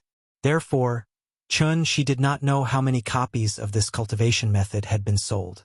However, she speculated that this set of cultivation method should not be able to sell many copies. Because it was incomplete if he cultivated according to this cultivation method, he could only reach the peak of the qi refining stage at most. He was still thousands of miles away from the foundation establishment stage. However, what she did not expect was, up until now, the number of people who had bought this cultivation method had far exceeded the range he could imagine. She underestimated the attractiveness of cultivation methods to ordinary people. At the same time, he also underestimated the desire of foreigners for the inheritance of Wuxia. If it were not for the Wu Lian holding the fort outside, almost turning Wuxia into an iron bucket, there would have been assassins rushing into Wuxia with large-caliber sniper rifles to search for the ancient inheritance in the famous mountains and rivers. In this world, there were too few ancient inheritances as strong as Daiyu Island. More of them were individual cultivators like Yu Jingzi. Was the foundation establishment stage weak? That was equivalent to Shi's point of view. For ordinary people, the foundation establishment stage was second only to the celestial beings. Even according to Wu Lian's strength evaluation standards, the foundation establishment stage was at least an A-level expert. What did this mean? A mere incomplete cultivation method could make an ordinary person become an A-level expert. Now, it was only selling for 5 million. Was it too expensive? Of course it was not. Therefore, when the farce of Yu Jingzi preaching in front of Tiananmen Square broke out, the whole world was in an uproar. It had to be said that the Wu Lian had really put in a lot of effort to maintain the security of Wuxia. No wonder there had been less and less news coming from abroad in recent years. It turned out that the Wu Lian had blocked all of it in advance. Even so, if the situation continued to develop at this rate, it wouldn't be long before Wuxia would once again bring out the policy of seclusion until the Wu Alliance completed the first 5-year plan. Other than trading, the most practical function of the dark web was intelligence and information exchange. This was the world's largest cultivator forum and also the world's largest news website. She browsed through the news channel and found that it was all about cultivators. For example, a knight commander of the Knights Templar had a fight with a Brahmin boss some time ago. Or a high-ranking member of Inyang Liao had a fight with a white-robed wizard of the Sorcerers Association. If the two sides fought in public, the website would even list the actual combat videos. This is interesting. I wonder if my name is on it? Let's search. Chan Shi seemed to have opened the door to a new world. He did not do anything for the whole day. He just sat in the courtyard with his computer and browsed the website while drinking tea. Unlike official websites, searching for content on the dark web cost money. Cost a few hundred yuan each time. Therefore, Chan Shi spent a lot of effort and finally got past the surveillance of the Wuxia internet police and successfully tied his bank card to the dark web. As the notifications of successful purchases kept ringing, Chan Shi found several pieces of information about him in a short while. Oh, there's really something? Mr. Chan, real name unknown, age unknown, from Wuxia, strength evaluation X, third on the heaven leaderboard, main experience. Defeated the leader of the Dark Ghost sect, Su Feng, at the peak of Taihang Mountain in Wuxia. Compared to Chan Shi's other achievements, the battle with Su Feng at Taihang Mountain was too eye-catching. Therefore, it was not surprising that it was recorded by the dark web. Other than that, Chan Shi also found several pieces of information about himself. However, the sources of these pieces of information did not seem to be reliable. Therefore, the dark web labeled them as unconfirmed. Third on the heaven leaderboard? Chan Shi noticed this so-called ranking. Therefore, he tried to click on the two words, heaven leaderboard. He did not expect a window to pop up on the web page. I have to pay for this? They must be crazy poor. After silently ridiculing him, Chan Shi obediently handed over the money. Then, he saw a detailed list made by the Knights Templar after a few rounds of review. Chapter 533. Just like the status of the Forbes list in people's hearts, the strength list created by the Knights Templar had been unanimously recognized by almost all cultivators in the world since the moment it was released. Therefore, this list was also known as the Heaven List. The list recorded almost all the cultivators who had shown their prowess in various parts of the world. As long as a cultivator had fought in public, the Knights Templar would use this cultivator's battle record and cultivation base, as well as the evaluation of some more authoritative organizations such as the Wu Lian and Inyang Liao. Finally, this cultivator would be listed on the Heaven List in order of strength. Just like the Forbes list, the Heaven List only had 500 names. Therefore, being listed on the Heaven List was the highest honor in the hearts of almost all cultivators. Chan Shi was also on the list and he was ranked in the top 3. Unlike the free information he had seen before, the information Chan Shi saw after he paid for it was more complete. Almost every name was followed by a few hundred or even a few thousand words of detailed information. Mr. Chan, real name unknown, age unknown, from Wuxia, strength evaluation X, ranked 3rd on the Heaven List. In addition to this free information, the notes column attached to the Heaven List actually clearly recorded the reason why Chan Shi was able to sit in the top 3. Apart from the battle with Su Feng, Mr. Chan has not fought with anyone in public, so there is no way to know his specific cultivation base. According to reliable information obtained from within the Wu Lian, Mr. Chan should be recognized as the strongest person within the Wu Lian. There are even rumors that say that even Lin Tingfeng, who is currently ranked 1st on the Heaven List, does not seem to have the confidence to beat Mr. Chan. Therefore, the Knights Templar combined all the information they currently have and made an exception to list Mr. Chan as the 3rd on the Heaven List. If there are any objections, you can go to Wuxia to find Mr. Chan and fight him. The Knights Templar are willing to follow you all the way and take the initiative to be the witnesses. Seeing this, Chan Shi could not help but shake his head and laugh. Why did they make it the same as by Shaoxing's Jianghu weapon manual? If they did this, wouldn't that be encouraging the cultivators to fight crazily for a false reputation? Chan Shi didn't really care about his ranking. After he roughly browsed through the list, he found that this list wasn't very reliable. It was even a little too one-sided. Perhaps it was because the Wu Lian had blocked all relevant information, so even though Daiyu Island had joined the Wu Lian, there was no one with the surname Jiang on the Heaven roll. If the Heaven leaderboard was really as authoritative as imagined, how could there not be anyone with the surname Jiang on it? Even if Chan Shi was not included, Jiang Yan should still be number 1 on the Heaven leaderboard. How could an ordinary person compare to an old tortoise that had lived for over 1,000 years? Thus, it was fine to just take a look at this list, but one must not take it seriously. Lin Tingfeng? First on the heaven leaderboard? Although she didn't really care about this list. He still subconsciously clicked on the detailed introduction of the number 1 on the heaven leaderboard. It was just like how everyone knew that the world's highest peak was Mount Everest, but very few people knew that the world's second highest peak was Chogori Peak. This was human nature, and she was no exception. Therefore, the number 1 on the heaven leaderboard was really quite eye-catching. As the current number 1 on the heaven leaderboard, Lin Tingfeng was not only one of the founders of the Wu Lian, but also one of the 3 divine pillars of Wuxia. The so-called 3 divine pillars were actually the 3 giants of the Wu Lian. One had to know that long before she returned to Earth, the 3 divine pillars were already famous all over the world. If the 3 divine pillars could forcefully cultivate to the heavenly man level when spirit chi was exhausted, one could imagine how outstanding their talents were. Now that spirit chi had begun to recover, there might not be many changes in a short period of time. However, as time passed, the most outstanding among them would naturally be able to stand out from the vast masses. At this point, it was necessary to mention a classic biological term, which was catch-up growth. At the same time, it was also known as compensatory growth. If she guessed correctly, Earth should be in the catch-up stage now. After all, how powerful was Earth in ancient times? Because of the exhaustion of spirit chi, Earth had completely become what people called the Tianshu ruins. Therefore, once spirit chi on Earth began to recover, it would inevitably lead to an almost abnormal increase in the strength of cultivators. At present, the powerhouses on the heaven leaderboard were mainly concentrated in the heavenly man level, which was the level above the foundation establishment level and below the golden core level. If things continued to develop according to the current momentum, within 10 years, there should be someone who could take the lead in breaking through the golden core level and officially step into the Yuanying stage. Yuanying. What kind of concept was that? At that time, the Earth should also show a different appearance, right? She stood from the perspective of a bystander and roughly deduced the changes of Earth's future.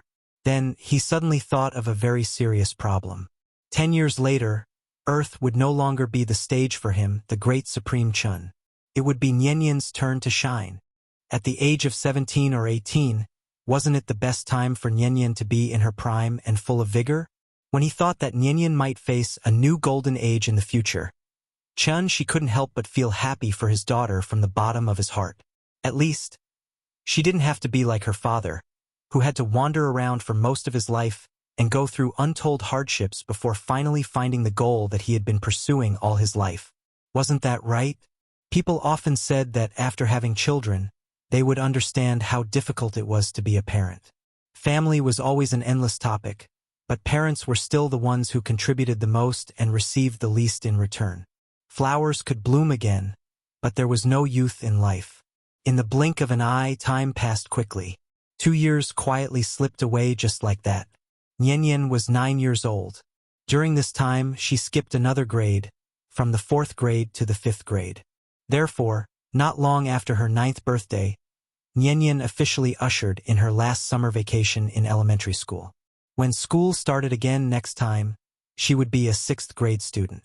Did time pass quickly? No, not at all. Because after having children, we will find that time becomes worthless at all. After sending the child to school in the morning, in the blink of an eye, we have to wait patiently at the school gate for the child to finish school.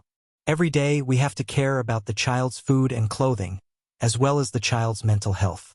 In addition to accompanying the child to eat, play, and chat, we have to constantly urge the child to study hard. Just like the lyrics of the song. The magic of love spins in circles. Thinking of you makes my heart bloom, night and day. It was just that the song here was not about love, but about family.